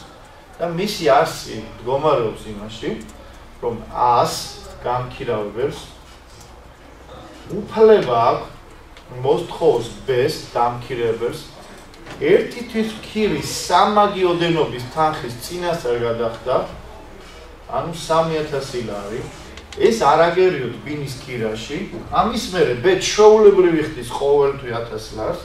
ეს 3000 ლარი იდება ცალკე დეპოზიტზე იქნება თუ ამას გამქირებელი წაიღებს არსებითი მნიშვნელობა არ აქვს და როდესაც დასრულდება ქირავნობის ურთიერთობა თუ აღმოჩნდება რომ B-მ დააზიანა ბინა გამქირებელს აი ეს გარანტია მინიმალური მაინც აქვს, რომ დაიკმაყოფილებს მოთხოვნას, თუნდაც რომ გაიპაროს ბინიდან დამქირებელი, თუნდაც რომ გადახდის უნაროება და ასე შემდეგ. და ვთქვათ, ზიანი 5000 ლარი დადგა, მინიმუმ 3000 უკვე მიღებული აქვს ხო გამქირებელს. ვთქვათ, ზიანი 1000 დადგა, ზე 1000 დაიტოვებს, 2000 უკან დაუბრუნებს დამქირებელს. პირველი კირაში ასედის? არა, ეს კირაში, არ კირაში შეუძლებელი შეიძლება. ან პირველ თვეში მოდის, მაგრამ 4000. კი, 3000-ია კაუციონი, 1000 არის კირა. ხო, კაუციონის რაოდენობა ერთი თვის კირი სამაგი ოდენობა, ეს არის კანონი გასაგები. იმპერატივია. კი, ანუ შეიძლება მხარები უფრო ნაკლებად შეთანხმდნენ, მაგრამ იმასობებზე ვერ შეთანხმდებიან. ხო. ანუ შეიძლება 1000 იყოს, მაგრამ 800 მოითხოვს კაუციონისაკენ. დიახ, ბატონო. ამ ჩემს ეს არაეფექტურია, იმიტომ რომ 3000 ლარი შეიძლება საერთოდ არ დადგეს, ეს 3000 ლარი ძალიან კულაც ხდება ამ პერიოდში. დავის წარმოშობის ძალიან ისეთი. მივიდეთ ახლა ამ პრობლემამდე. და მე ჩემ გამოცდილებიდან გეტყვით გერმანიაში როგორ დამღუპა ამ ნორმა. ჩვენს რეალობაში უცხოელებთან მიმართებით ხშირად იყენებენ ჩვენი ჭკვიანი გამქირებელები, იმიტომ ის უცხოელი სად გაიპარება მე კაცმა არ იცის და ამიტომ გარანტიებს ითხოვენ და სწორია. ეხლა თქვენს ნათქვამს განვახსოვ. ბენ არაფერი არ დააზიანა. პირიქით ძალიან პატიოსანი დამქირავებელია. და რამდენად სამართლიანია, ხო, სწორად ვჯელოთ, რომ მთელი წელი ეს 3000 ლარი აგეთ ცალკე აქვს გამქირებელი და ვერ სარგებლობს დამქირებელი თავისი ფულადის აღსრევით. ამიტომ კანონმდებელი გვეუბნება, რომ თუ დამქირებელი პატიოსანი აღმოჩნდება, მას უკან ეს 3000 კი არ დაუბრუნდება მხოლოდ, ამას დაერიცხება კიდევ კანონით დადგენილი პროცენტიო და ისე დაუბრუნდება უკან დამქირებელსო. ეხლა ჩვენს რეალობაში რა პრობლემა შეიქმნა დამეხმარეთ 2007 წლის 29 ივნისის ცვლილებების შემდეგ. რა პრობლემა შეიქმნა? გაუქმდა კანონით დადგენილი პროცენტი. ასე რომ ამ ნაწილში ფაქტორად კვადრატჩობილი ნორმაა, იმიტომ რომ აღარ არსებობს კანონდადიანი პროცენტი და ბუნებრივია რომ სასწრებული იყო. რატომ დაებრუნებია? არა, ის პროცენტის. იმიტომ რომ სხვისი ფულადის აღსრები რო ქონდა შეგადავახტა. ანუ ორმაგი გარანტია ხვდებით გამქირებლისთვის იმ გაგებით რომ ეს არის შესაძლოა ანაზღაურების გარანტია, დამქირებლისთვის იმ გაგებით რომ თუ ის პატიოსანი აღმოჩნდება, სტიმულია მისთვის ის რომ დაერიცხება პროცენტი. და მეგეცეთ ბოდიში ერთ ჩემს კოლეგას, რომელიც ახლა დაბრუნდა გერმანიიდან 900 ევროს იხდიდა ბერლინში კირის სახით, წინასწარ გადაახდენეს 2700 ევრო და ერთი წლის შემდეგ რომ დაასრულა სახელმწიფო ურთიერთობა, უკან დაუბრუნდა 2840 ევრო. ანუ დაერიცხა იქ კანონით დაცული პროცენტი გამქირებლის მხრიდან და არანაირად პრეტენზია არ გამოუხატავს გამქირებელს ამასთან მიმართებით. ასე რომ შევთანხმდეთ. ეს არის ნორმა, კიდევ ერთხელ ხავსო, რომელიც გვეუბნება, მოქმედებს მხოლოდ ბინის ქირავნობასთან მიმართებით. რომ შეგიძლია გარანტიის სახით. არა გზღუდავთ, რომ იქ თავდებობა გამოიყენოთ, იქ ვთქვათ, სხვა უზრუნველყოფის ღონისძიებები, მაგრამ მოვალის გარანტია თუ ნებავთ, მაგრამ შეგიძლიათ გამოიყენოთ ეს სპეციალური უზრუნველყოფის გარანტიაც. ეხლა მე გეტყვით, კიდია ხანა.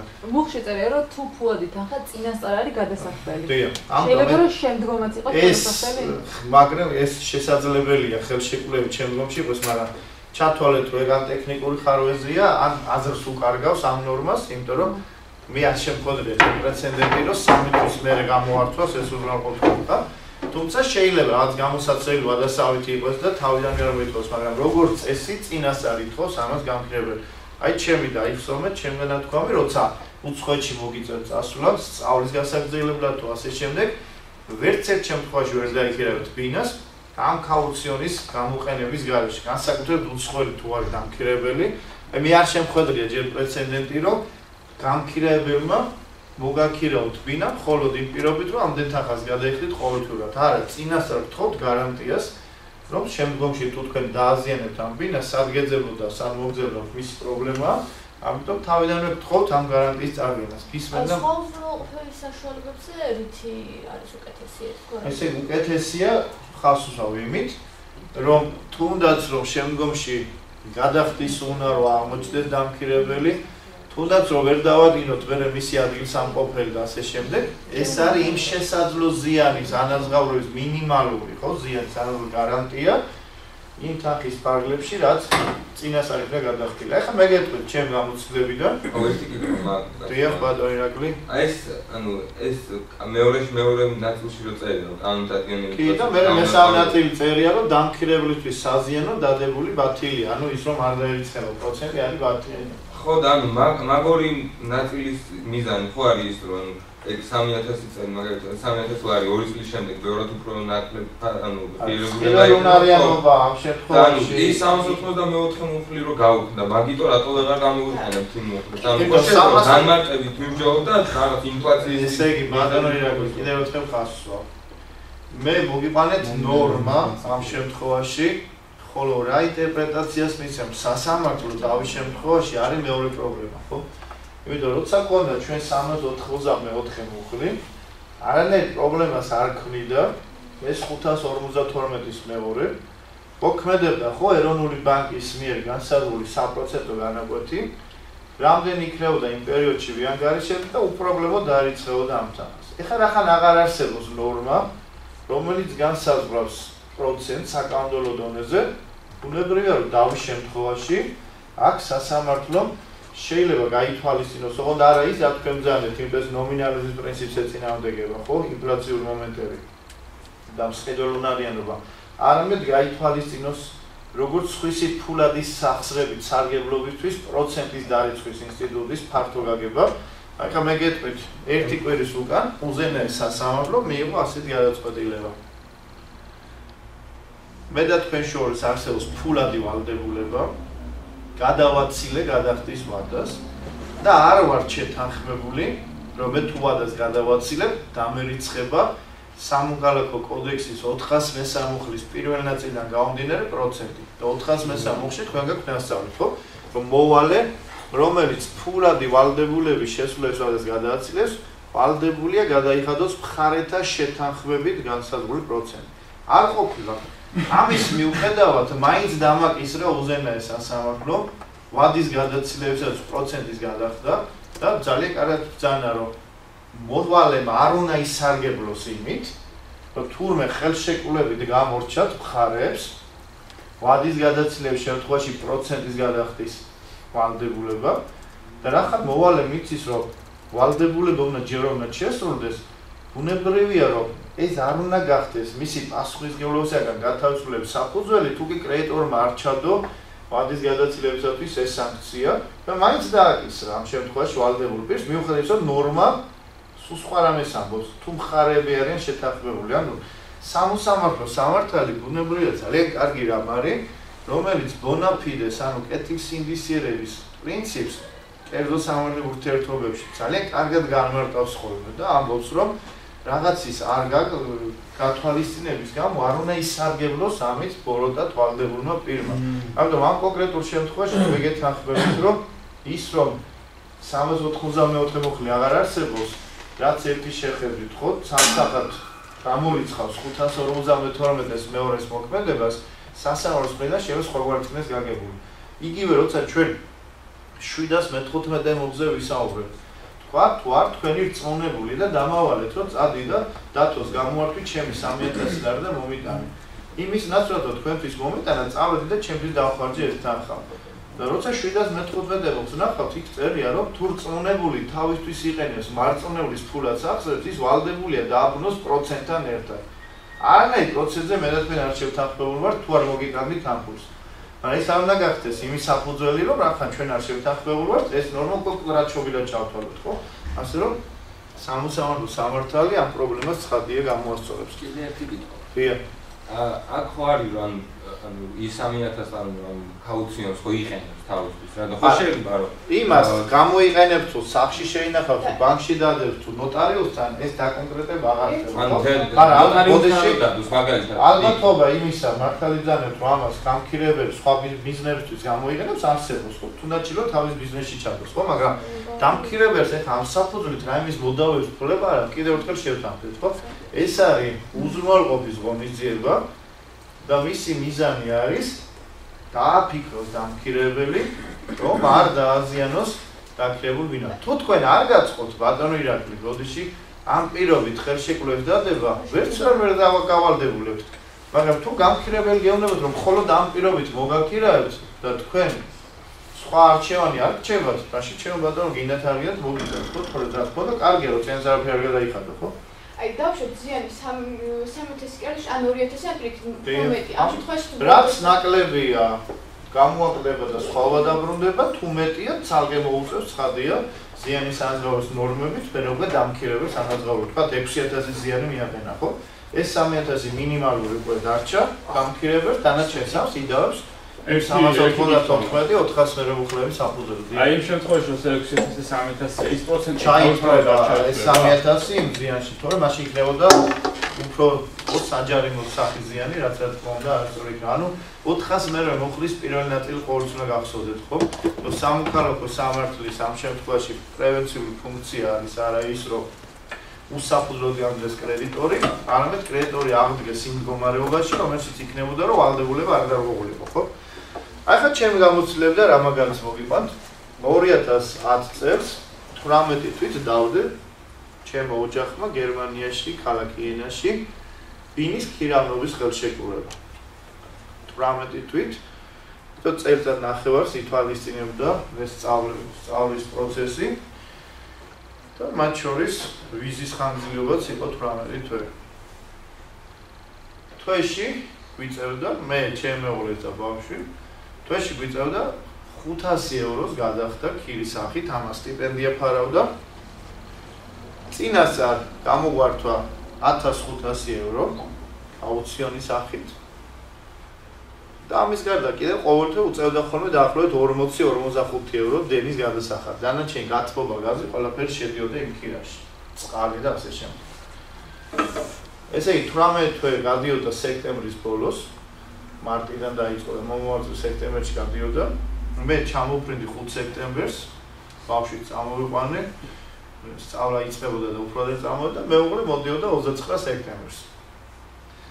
ესე იგი ამ გამქირებელმა ყველანაირად ფეხი, ასე ვთქვათ, აიტკივა, რომ უფრო ადრე მოსულიყო და მოვიდა 26 სექტემბერს ამ კაუციონის დასაბრუნებლად ჩვენს, ხო? ახლა მე ჩამოსული ვარ მეუღლე და ხო სახში, მოვიდა ხა ეს გამქირებელი, შემოვიდა ბინაში. შეხედა და თქვენ არ შეგითეთრებიათ ეს ბინა. ამიტომ 500 евро უცებ გამოაკლო 1000 ჩაიდო მარცხენა ჯიბეში. მე ამ ფულს ვიტოვებ ბინის რემონტისათვის. უნებრივია აღშფოთ და ახლა ჩემი მეუღლე გადამოუღო ხელშეკრულების ეგზემპლარი და ეუბნება მათ ჩვენეთ საწერია აქ რომ მე უნდა შევათეთრო ეს ბინა.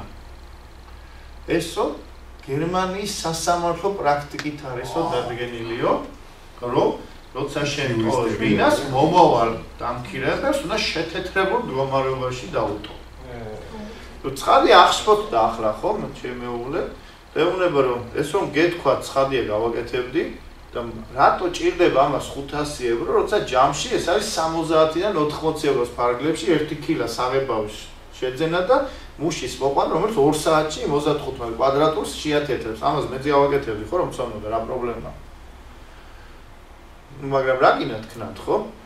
2-3 დღეში ქვეყანა ბრუნდები და თუ ის არ მოგიწევს ხელშეკრულების შეწყვეტაზე, ალბათობა იმისა, რომ როდის მოგივა სარჩელი მე რომ ბინა თურმე დააზიანე და აქეთ ზიანს გედავება, ალბათობა იმისა, რომ თურმე ქირა არ გადაგიხდია და როდის მოგედავება და მე ეს საკონსულოში რომ იქნება ეს ინფორმაცია, შენ არათუ გერმანიაში, ევროკავშირში ვერ ჩახვალ შენგენის ქვეყნებში და აქეთ კიდევ შეიძლება სასამართლოში გარბენინონ. ამიტომ ცხადია რომ ამით ბოროტად არ უნდა ისარგებლო ხო გამქირებელმა რომ უცხოელთან გაქვს ურთიერთობა გადის ის ქვეყნიდან და ამით ბოლომდე ასე ვთქვათ შენი ინტერესი დაიცვა. ნუ კარგი, ხა ჩავთვალოთ ეს 500 евро დავკარგე. ეხლა იღებს იმ 1000 ევროს, კიდევ 200 ევროს აძრობს ცალკე და ამბობს რომ დენის გადასახადი მოდიოდა ყოველთვის 4 თუ 5 რეწოში. ეხლა შეანო რომ მიდიხარო 28-შიო, მე რა ვიცი რამდენი დახარჯეთო დენიო. ამიტომ ამ ფულს დავიტოვებო და რომოვა გადასახადიო მე რომ თუ უფრო ნაკლები დახარჯეთო სხვაობას უკან გადმოგირიცხავთ. რავა თქვენ ვინმე რამე გადმოგირიცხავთ იქ ესე მე და ხეუნება მეუღლე კი მაგრამ თუ თელი 17 თვის განმავლობაში 45 ევროზე მეტი არ დამიხარჯავს თვის განმავლობაში ელექტროენერგია. რაღა მაინდა-მაინც სექტემბერში დავხარჯავდი 200 ევროს. ო ბატონო, არ ვიციო რა იცით რა ხდებაო. ესე იგი, ეს წარმოიდგინეთ 700 евро არაფრიდან გამომდინარე დაიტოვა ამ ბატონმა პატივცემულმა გამქირებელმა მხოლოდ იმის გამო, რომ ისარგებლა, რომ იყავ უცხოელი და თან მოგიხსენებათ გერმანიის რეალობიდან გამომდინარე მოქმედებს ადვოკატის ტერიტორიული განსჯადობის ინსტიტუტი, ანუ ჯერ ერთი რომ იქ ადვოკატის მონაწილეობა სავალდებულოა და მხარეს არ აქვს უფლება პირადად მიმართოს სასამართლოს, გარდა წვრილმანი ყოფითი დავებისა. მერე მოქმედებს ტერიტორიული განსჯადობის პრინციპი, ანუ თუკი ჩვენ ადვოკატს ბათუმში შეუძლია გამოვიდეს თბილისში და ქუთაისში, იქ არის ადვოკატები, რომელსაც მარტო თქვა ბერლინში შეუძლია გამოვიდეს, ნაწილს დიუსელდორფში, ნაწილს თქვა ჰაიდელბერგში, ნაწილს მიუნხენში, ანუ არ აქვს უფლება, რომ გერმანიის მასშტაბით ყველა სასამართლოში ქონდეს გამოსვლის უფლება.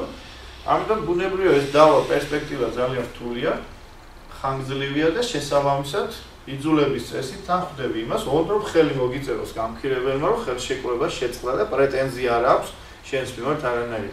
ასე ის გაითვალისწინეთ, როცა მოგიწევს უცხოეთში ამ ურთიერთობაში მონაწილეობა, აუცილებლად მიაქციეთ თქვა მომენტებს ყურადღება, რომ წინასწარ გაითვალისწინეთ სასამართლო პრაქტიკით რა გულისხმერების ვალდებულება დადგენილი, რომ მიუხედავად იმის, რომ ხელშეკრულებაში არ წერია, მერე თქვენი საწინააღმდეგოდ არ განიმართოს, აი პატიოსნებას ვფიცავთ, თუ გულწრფელად არ გითხარით რეალურად რაც იყო, თორე იქ რო არაფერი დაგვიზიანებია, ამაში ალბათ დამეთანხმებით, იმიტომ რომ ჯერ ერთი ხო პროფესორის და იმის სტატუსით რომ მიდიხარ, თავმოყარების ამბავია, რომ იქ რამე დააზიანო, ხო?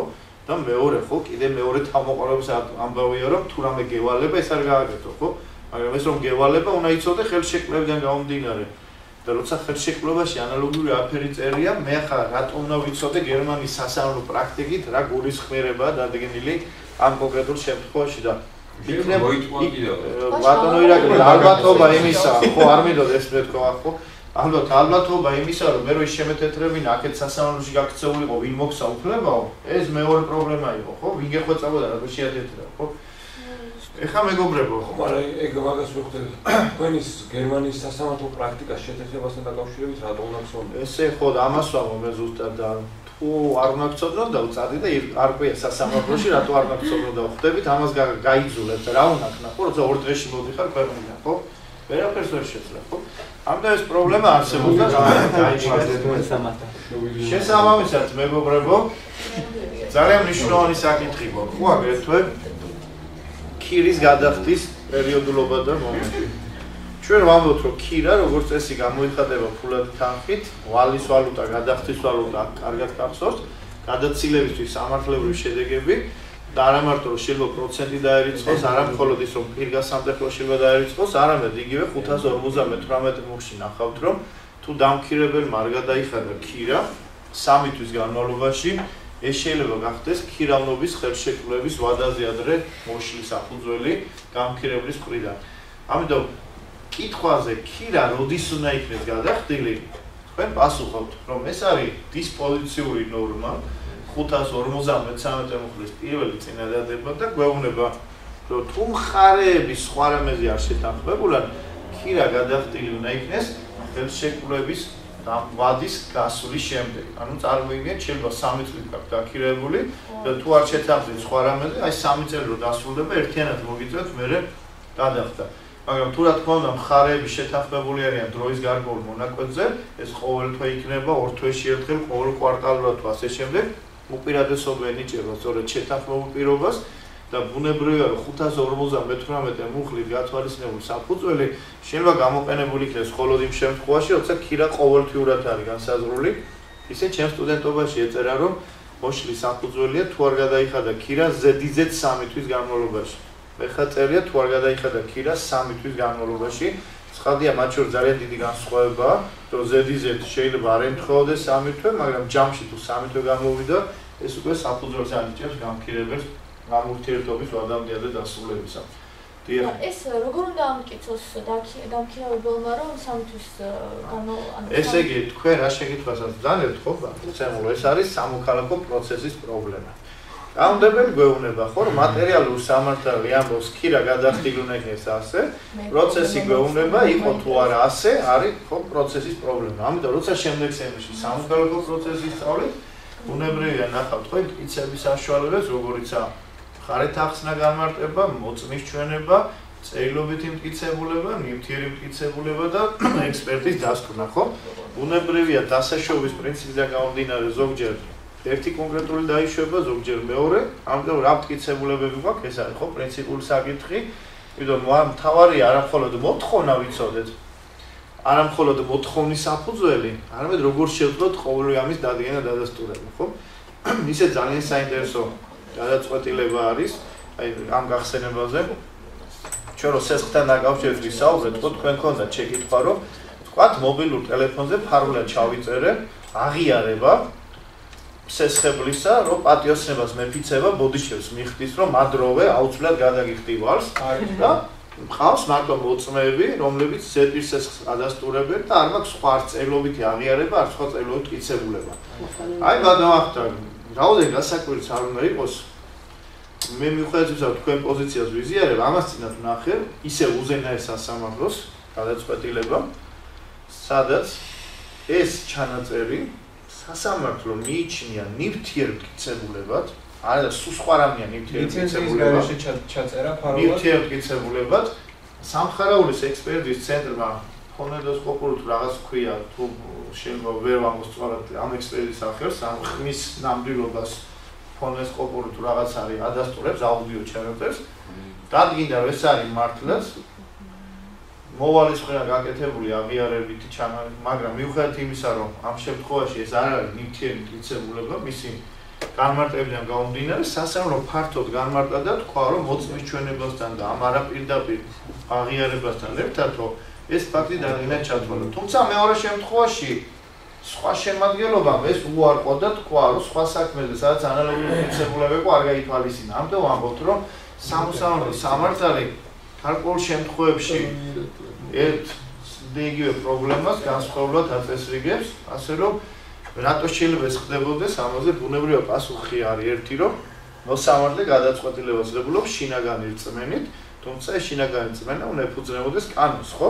საქმეში არსებულ მასალებს და მტკიცებულებებს. ამიტომ რატო შეაფასა ასე და არა ისე, ვერ მოვთხოვთ მოსამართლეს პასუხს, იმიტომ რომ კონსტიტუცია იცავს ხო მოსამართლეს, რომ არავის აქვს უფლება მოსთხოვოს მოსამართლეს ანგარიში კონკრეტულ საქმეზე.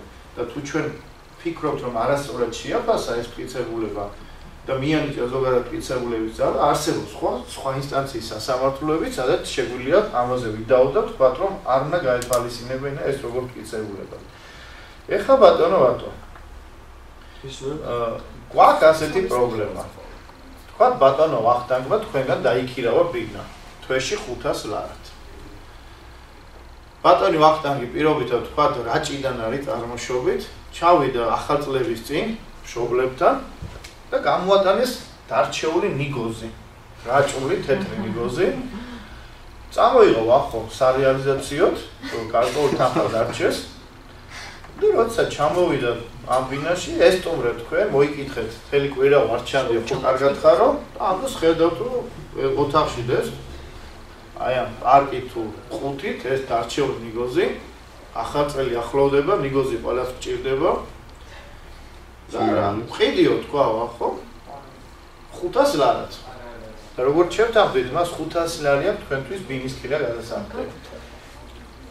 და უნებით მე ვიყიდი ამ ნიგოს, თუმცა არ შეთანხმებულ ხარ თანხის გადახდის მომენტზე და ფულს მე მოგცემა. ეუნებთ. ესე იგი, ბატონო, ხო?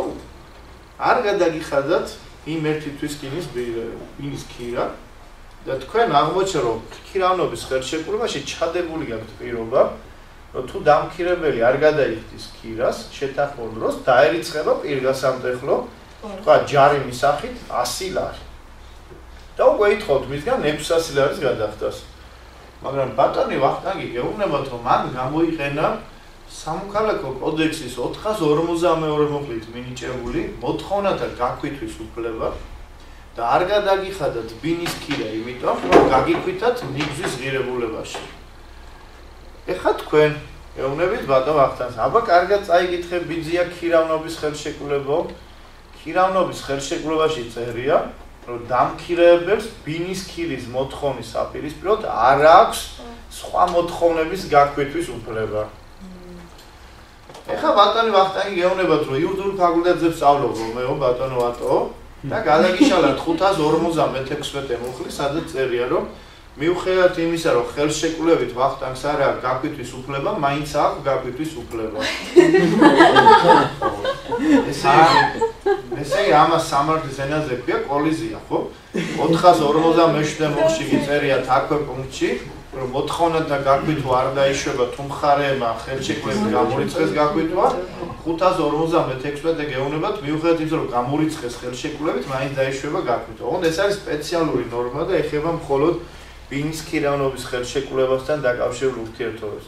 მაგრამ მაინც რატო დაგიკისრებათ ბატონ ვახტანგ 600 ლარის გადახდა, მიუხედავად იმისა, რომ კარგი იურისტი ხარ და ის რატო დამეკისრება კაცო? იმიტომ რომ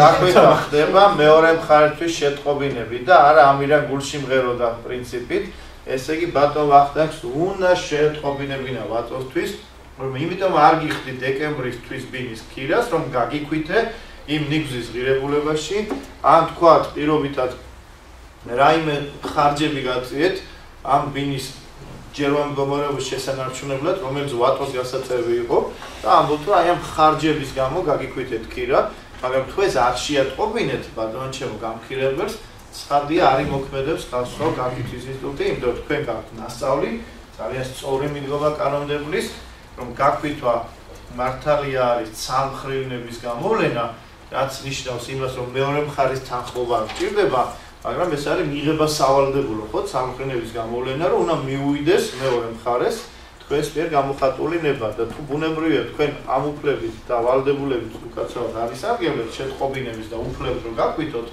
ცხადია რომ თქვენ საწინააღმდეგო შემოგვიმდება ეს საკითხი. ასე რომ ამასაც მინდა რომ მიაქციოთ რაც შეიძლება კარგი ყურადღება. ეხლა მეორე პრობლემა. ბატონო ვახტანგმა ვატოსგან 1 წლით იქირავა ბინა, თვეში იხდის 500 ლარს. მაგრამ 2 თვის შემდეგ, თქვათ, ლონდონიდან მოსდის ვახტანგს შეტყობინება, რომ მან გაიმარჯვა კონკურსში და 1 სემესტრით სწავლის გაგრძელება შეუძლია, თქვათ, ლონდონის სამეფო კოლეჯში, ან უნივერსიტეტში ზოგადად. ხა ვახტანგს წასვლაც უნდა ლონდონში, მაგრამ არც იმ 10 თვის ბინის ქირის გადახრა აღარ სურს, რომელიც დარჩენილია, ხო? და ბუნებრივია, რომ თუ ის შეწყვეტს ხელშეკრულებას, იმიტომ რომ ლონდონში უნდა წავიდეს, დგას პრობლემა, ხო? რა უყოთ იმ 10 დარჩენილ თვეს და თუ ჩვენ ვამბობთ, რომ ქირა სხვა არაფერია, თუ არა როგორც შემოსავლის ერთ-ერთი წყაროს, ნაისახეობა, ბუნებრივია რა დააშავა ბატონ ვატომ, რომ დამქირაებელი ამ შემთხვევაში ბატონ ვახტანგი ლონდონში მიემგზავრება სწავლის გასაგრძელებლად. არც არაფერი არ დაუშავებია ბატონ ვატოს, ამიტომ მას აქვს ცხადია დარჩენილი ქირის მოთხოვნის უფლება მიუღებელი შემოსავლის სახით. მაგრამ ბატონ ვახტანგი რა ვქნათ, რომ ორივე მხარე ბედნიერი იყოს და შვიდობიანად დაამთავრონ მათ შორის წარმოშობილი სახელმწიფო. გადაქირავების უფლებას მაგრამ აი ასეთ შემთხვევაში კანონმდებელი თუნდაც რომ ხელშეკრულებაში აფერი არ ეწეროს, ითვალისწინებს 4 კუმულატიურ პირობას, ანუ 4 პირობის ერთდროულ არსებობას, რომ ურთიერთობა შეწყდეს და აღარ მოუწიოს ვახტანგს დარჩენილი ქირის გადახდა. კერძოდ, ამისთვის საჭიროა 3-5-იანიდან გამომდინარე, ანუ სამოქალაქო კოდექსის 555 მოხილიდან გამომდინარე, რომ დამქირავებელმა ერთი თვით ადრე წერილობით აცნობს გამქირავებელს, ერთი, მეორე, მოძებნოს ახალი დამქირავებელი, რომელიც იქნება მისაღები პიროვნება გამქირავებლისათვის და რომელიც თანახმა იქნება იგივე პირობებით იხადოს ქირა დარჩენილი დროის განმავლობაში, როგორც თავდაპირველი დამქირავებელი. თუ ეს 4-ვე პირობა სახეზე გვაქვს, ბუნებრივია მშვიდობით გადაწყდება კონფლიქტური სიტუაცია.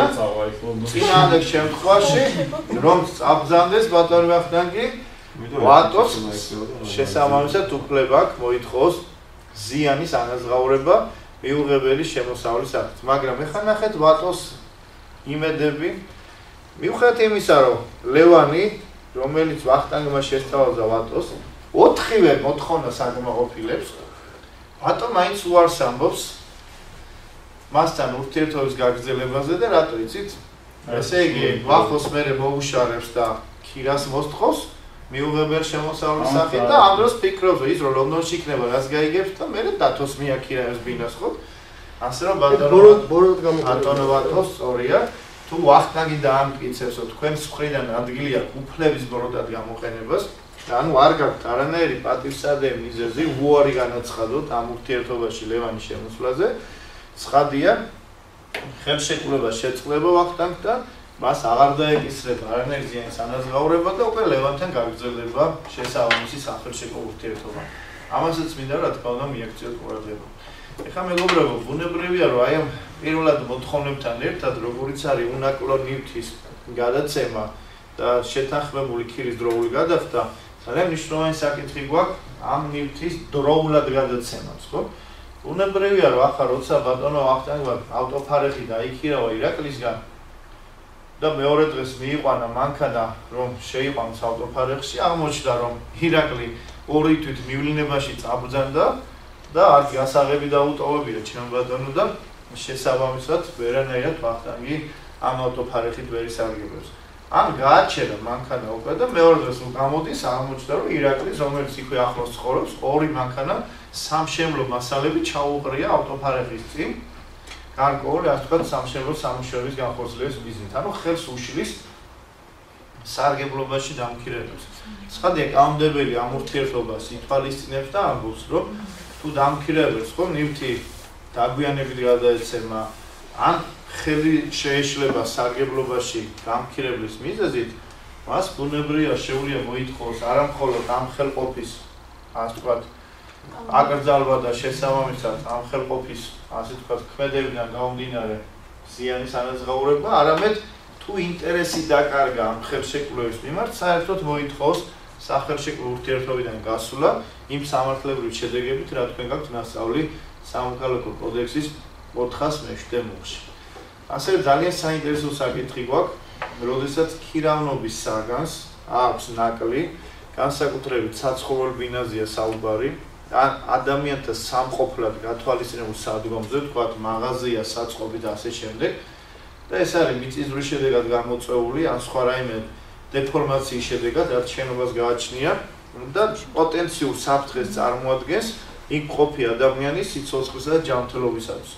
კანონმდებელი ამ შემთხვევაში ცხადია, კონსტიტუციიდან გამომდინარე, ხო იმ აბსოლუტურ უფლებებს, რაც სიცოცხლეს და ჯანმრთელობას ეხება, უფრო პრიორიტეტს ანიჭებს, ვიდრე თუნდაც კონკრეტულ სახელშეკრულო ურთიერთობას, ვიდრე თუნდაც კონკრეტულად იმას, იცოდა თუ არა დამქირებელმა ხელშეკრულების დადებისას ამ საფრთხის შესახებ და ეს მას უფლებას აძლევს შემდგომში ყოველგვარი ვადების დაცვის გარეშე შეწყვიტოს სახელშეკრულო ურთიერთობა, ისე რომ არ დაეკისრება შემდგომში ქირის გადახდის ვალდებულება.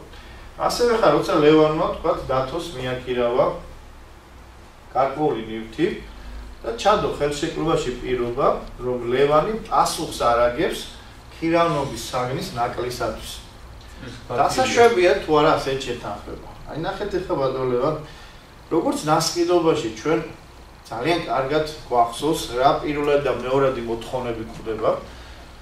თუმცა აღნიშნეთ, რომ სამოქალაქო კოდექსის 597 მუხლი გამყიდვებს უფლებას ანიჭებს ხელშეკრულებით გამორიცხოს თავისი პასუხისმგებლობა ნაკლია ნივთის გაყიდვისათვის.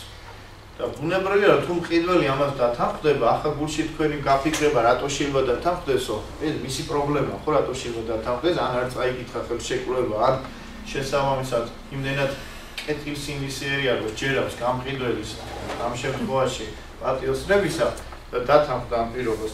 სამწუხაროდ მერე თუ ნივთს ნაკლი აღმოაჩნდება, იმ უფლებებით მყიდველი ვერ ისარგებლებს ერთი შემთხვევის გარდა, ხო? თუ დადგინდება, რომ გამყიდველისთვის ნაკლი ცნობილი იყო და განზრახ დამარხა. აი ანალოგიური დებულება გვაქვს 539 მუხში, რომელიც გვეუბნება, რომ ქირავნობის ხელშეკრულებით გამქირებელმა შეიძლება გამორიცხოს თავისი პასუხისმგებლობა ნაკლია ნივთის განქირავებისათვის, მაგრამ კანონმდებელი გვეუბნება, რომ ასეთი შეთანხმება იქნება ბათილი, თუ დადგინდება, რომ გამქირებელმა განზრახ დამალა ნივთის ნაკლი. აი მივედით იმ სერიოზულ პრობლემამდე, რასაც ქვია ქირავნობის საგნის ხილული და ფარული ნაკლი. ეს ძალიან პრობლემური საკითხია და თუნდაც მე ნარდობაზე როცა დეტალურად ვისაუბრებთ, ეს პრობლემა კიდევ ერთხელ შეგვხვდება იქ მეგობრებო. ხილული ხო? ეს არის ნაკლი, რომელიც გარეგნული დათვალიერების შედეგად არის შესამჩნეველი და ფარული ბუნებრივია, რომელიც გარეგნული დათვალიერების შედეგად არის შეუმჩნეველი და შეიძლება გამოვლინდეს მხოლოდ სარგებლობის პროცესში. ამიტომ განსხვავებული ასოციაციების მომენტები ყო, ხო, ხილული და ფარული ნაკლთან მიმართებით, იმიტომ რომ იგივე 528 მუხში ნახავთ, რომ თუ დამქირებლისთვის ნიფტის ნაკლი ცნობილია ხელშეკრულების დადებისას და ის პრეტენზიისგან უცხადებლად მიიღებს, მას ერთმევა უფლება მოითხოვს ქირის შემცირება, ხო? და პირიქით ფარული ნაკლი დამქირებელს არ ართმევს ამ უფლებას. ანუ ერთ-ერთი მეორადი უფლება შევთანხმდით ყოფილა ქირის შემცირება იმ პროპორციით, რა პროპორციითაც ნაკლი ამცირებს ქირავნობის საგნის სასარგებლო თვისებებს, რაც თავის მხრივ დამქირებელს, თუმცა უმნიშვნელო ნაკლი მხედველობაში არ მიიღება, ესეც შეფასებით საკითხია, რა არის უმნიშვნელო ნაკლი, თუნდაც რომ ამ მარკერს თქვათ თავი კონდეს ცოტა დაზიანებული, მაგრამ შესაბამისად ძალიან კარგად წერდეს. შეიძლება ეს უმნიშვნელოა თუ მნიშვნელოვანი შეფასების მომენტია და მტკიცების ტვირთი ბუნებრივია მხარეებზეა განაწილებული. ეხლა მეგობრებო, ერთ-ერთი პრინციპული საკითხი აგრეთვე ქირავნობასთან მიმართებით, ხომ არის არა მხოლოდ დამქირებლის უფლება, თქვათ ვადაზე ადრე მოითხოვს ქირავნობის ხელშეკრულების შეწყვეტა, არამედ გამქირებლის უფლებაც ვადაზე ადრე შეწყვიტოს განსაკუთრებით საცხოვრებელი ღვინის ქირავნობის ხელშეკრულება. აი როცა თქვენ წაიგითხავთ 562 მუხლის დებულებებს, ნახავთ რომ კანონმდებლის პირველი იმპერატიული მოთხოვნა არის, რომ გამქირებელს უნდა ჰქონდეს აუცილებლად პატივსადები მიზეზი იმისათვის, რომ შეწყვიტოს ვადაზე ადრე დამქირებელთან დადებული საცხოვრებელი ღვინის ქირავნობის ხელშეკრულება. და რა არის ახლა ეს პატივსადები მიზეზები, რომელთაგან ერთ-ერთის არსებობის შემთხვევაში ეს უფლება წარმოიშვება. პირველი, დამქირავებელმა თავისი სახელშეკრულებო ვალდებულებები ბატონლებად, კი ბატონო, ეგეც არის, რომელიც თქვენ მზადეთ ამაზე ვისაუბროთ, ნიშნულად ბრალეულად დაარღვია. რა თქმა უნდა, არის განუსაზღვრელი დისპოზიცია, ხო, რას ნიშნავს სახელშეკრულებო ვალდებულებები ნიშნულად ბრალეულად დაარღვია. ეს არის შეფასების მომენტი და უნდა გამოვიდეთ კონკრეტული სახელშეკრულო ურთიერთობიდან. ახლა მე თუ ბინას საცხოვრებლად გავაქირავე და იმან ერთ ოთახში ღვეზელების საცხობი მომიწყო, ბუნებრივია ნიშნულად აღგოსო, არა დანიშნულებს ვიყენებს, ხო? ან თუ არის დაუშვათ საფუძველი, რომ იქ ღრეობს, თანამეინახენი მიყავს ყოველ ღამე 4 საათამდე მოკლედ, დამიშვი დამიჭირია და მეზობლების მიმართ ხადი ეს სულ ასე ვთქვათ გარემოს ქმნის, დაძაბულ გარემოს ქმნის და არის თუ არა საფუძველი ხელშეკრულების შეწყვეტისა. რა თქმა უნდა, შეიძლება ეს პირდაპირ არ ჩანდეს, ხო? კანონიდან გამომდინარე, რომ თუ შენ დაქირავებულ მინაში ქეიფო, ეს შეწყვეტის საფუძველი გახდეს, მაგრამ არსებობს ხო, ეგრეთ წოდებული გულისხმიერების ვალდებულების პრინციპი, რომ შენი ქმედებით სხვას არც ძილის უფლება უნდა შეულახო და არც ისეთი ამორალური ქმედება უნდა განახორციელო, რომ არ ღვევდეს მეზობლებთან მშვიდობიანი თანაცხოვრების წესებს. ასე ეს შეფასების მომენტია, ხო, კონკრეტულ შემთხვევაში და ცხადია სასამართლომ უნდა გადაწყვეტოს, თუ დავა წარმოიშვა, ქონდა თუ არა სახელშეკრულო ვალდებულების მნიშვნელოვანი ბრალეული დარღვევის შემთხვევა. მეორე მეგობრებო, რაც აი ბატონებმა ვგზავნა, ეს არის ინტერესთა კოლიზიის მომენტი გამქირებლისა და დამქირებლის ინტერესებს შორის, ანუ მესაკუთრისა და მფლობელის ინტერესებს შორის. კი გვაქვს ჩვენ ახლა 575 მუხში კანონის მითითება იმის თაობაზე, რომ დამქირებელს უფლება აქვს დაიცვას თავისი მფლობელობა ნებისმიერი დამრღვევისაგან, მათ შორის მესაკუთრისაგანაც, ანუ ზოგჯერ გაგიგიათ, ხო, ჩუმად მეორე გასაღებთ რო შედის, მე დიას ახლისი აბა რასაკეთებს, ხوار მიფუჭებს მინას, ეს დაუშვებელია, ეს ხელყოფა მფლობელობის უფლების, რაც რა თქმა უნდა, უნდა ხდებოდეს კანონის მოთხოვნათა დაცვით. მაგრამ როცა გვაქვს ინტერესთა კონფლიქტი მესაკუთრესა და მფლობელს შორის, აი 562 მუხლი მესაკუთრეს, ანუ გამქირებლის ინტერესს ანიჭებს პრიორიტეტს და ამბობს, რომ თუ გამქირებელს ეს ბინა თვითონ დაჭირდა, ან თავისი ახლობლისათვის, მას შეუძლია ვადაზე ადრე შეწყვიტოს ხელშეკრულება. ახლა გულში ფიქრობ, რამდენად სამართლიანია, ხო? მე 3 წლით ვატოსგან ბინა ვიქირავებ, პატიოსნად ვიხდი ყოველდღე ქირას და უცებ იმის გამო რომ ვატოს ახლობელმა ჩააბარა უნივერსიტეტში და ჩამოვიდა რაიონიდან და ბინა არ აქვს, ბატონ გადაწყვიტა მას მიცეს ეს ბინა საცხოვრებლად, ან ამბობს რომ ჩემ ოჯახს დაჭირდა ეს ბინა და აღარ მსურს სახელმწიფო ურთიერთობებში მონაწილეობა, ხო? მაგრამ ეს არის სპეციალური ნორმა, 562 მუს არის ჩამომთვლელი ამომწურავად ეს საფუძვლები და თუ ეს პრობლემა მართლა წარმოიშვა, კანონმდებელი ამ შემთხვევაში მესაკუთრეს ანიჭებს პრიორიტეტს და ეს წარმოადგენს ვადაზე აზრის შეწყვეტის საფუძვლებს, მაგრამ ახლა გულში ფიქრობ რა ვადა მაინც უნდა მისცეს, ხო, დამქირეებებს, რომ სანამ სანაცვლო ფარცი იპოვის, ხო?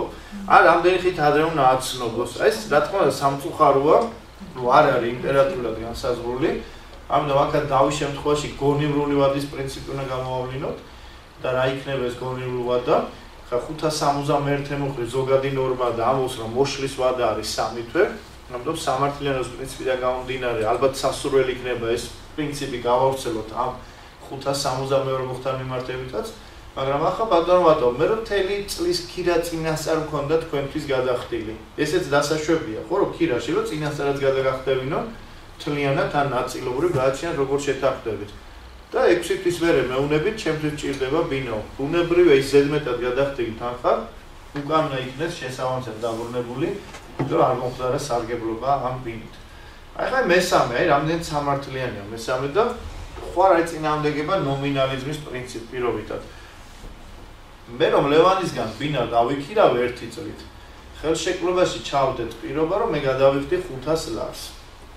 2 თვის შემდეგ იმის გამო რომ ბაზარზე გაძვირდა ბინის ფასები, მათ შორის ქირაც, ანალოგიური ბინის დაქირეებისთვის საჭირო უკვე 800 ლარი. მიუხედავად იმისა, რომ მე ხელშეკრულებაში 500 ლარი მიწერია, კანონმდებელი ლევანს უფლებას ანიჭებს უკვე მომთხოვს 800 ლარი.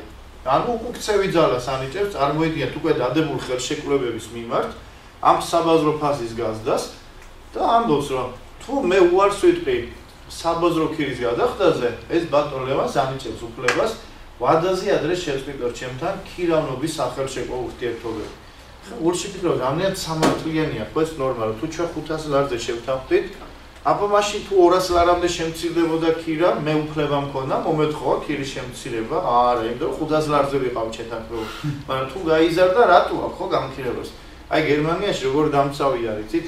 რომ ამ უფლებით არ შეუძლია გამქირებელმა ისარგებლოს ქირავნობის ურთიერთობის წარმოშობიდან 1 წლის გასვლამდე, თუნდაც მეორე დღეს გაიზარდოს ბაზარზე ფასი, ანუ ამით იცავს დამქირებელს და გეუბნება რომ შენ ამასობაში მოიფიქრე, სურს თუ არა სამომავლოდ გააგრძელო სახელმწიფო ურთიერთობა უკვე გაზრდილი ქირით და თუ არა ამასობაში მოიძიე სხვა ბინა, სადაც მე გადახვალ და არ დარჩები, ასე ვთქვათ, ამ შემთხვევაში ქუჩაში თავშესაფრის გარეშე. და მეოთხე არის ძალიან საინტერესო, თუ დამქირავებელმა გამქირავებლის მიმართ ჩაიდინა ისეთი მართსაწინააღმდეგო და ამორალური ქმედება, რაც შეუძლებელს ხდის მათ შორის შემდგომში სახელმწიფო ურთიერთობის გაგრძელებას. ეხლა ერთი კურიოზული შემთხვევა მინდა მოვიყვანო. ჩუქებაში თქვენ გაქვთ ნასწავლი, ხო? თუ მძიმე შეურაცხყოფას და ამას მიაყენებს ჩუქებელს ან მის ახლო ნათესავს. ქირავნობაში წერია თუ გამქირაებელის მიმართ. ეხლა თქვენ იცით, მოცულობის მიხედვით ნორმის განმარტება ადეკვატური, ანუ სიტყვასიტყვითი, შეზღუდული და გავრცობითი. ეხლა მე რომ მაგალითს მოგიყვანთ, დამეხმარეთ და როგორ უნდა განიმარტოს ეს გამქირავებელი, ადეკვატურად თუ გავრცობითად. ესე იგი, რეგისტრებულ ქორწინებაში მყოფებიან მეუღლეები, ცხოვრობენ 5 ოთახიან ბინაში და ბიჭს სანამ ცოლს შეირთავდა, კიდევ ქონდა 2 ოთახიანი ბინა ცალკე. ეს ბინა ისევა, როგორც არის მისი ინდივიდუალური საკუთრება. ეხლა იმის გამო რომ ოჯახის ხარჯები გაიზარდა, ამ ყმაწვილმა გადაწყვიტა იმ 2 ოთახიან ბინის გაქირავება, რომელიც მის ინდივიდუალურ საკუთრებას შეადგენს. გააფორმა წერილობით ქირავნობის ხელშეკრულება ბინის, ყოველთვე უნდა იხადოს დამქირებელმა 400 ლარი, გავიდა 2 თვე, თეთრი არ გადაუხდია და ყმაწვილის მეუღლე ცოლი მივიდა დამქირებელთან და თხოვს ქირის გადაღწევას. ეტა გენახათ რა დღეში ჩააგდო დამქირებელმა, რა სიტყვებით გალანძღეს საწყალი ქალბატონის, სულ არ მინდა თქვა ის ტერმინები, შენ ვინ გეკითხებო, მე შენ ქმართან ვარ დადებული ხელშეკრულება, ის არაფერს არ თხოვსო და მოკლედ ეს ქალბატონი ტირილი დაბრუნდა სახლში. ეხლა სხვა საკითხია გამქირებლის ვაჟკაცობა, რას მოიმოქმედებდა გამქირებელთან მიმართებით არასამართლის იქით, ეს რა თქმა უნდა არ არის კარგი და ჩვენ შეფასებას არ ექვემდებარება, მაგრამ საინტერესო საკითხია. თვითონ გამქირებლისთვის არ უგინებია ხო პირდაპირ და არც მის მიმართ ჩაუდენია პირდაპირი გაგებით ამორალური და მარცხენა, მაგრამ ცოლი რომ გამოულანძღა არის თუ არა ეს პირდაპირ გამქირებლის მიმართ არამარძომიერი ქმედება.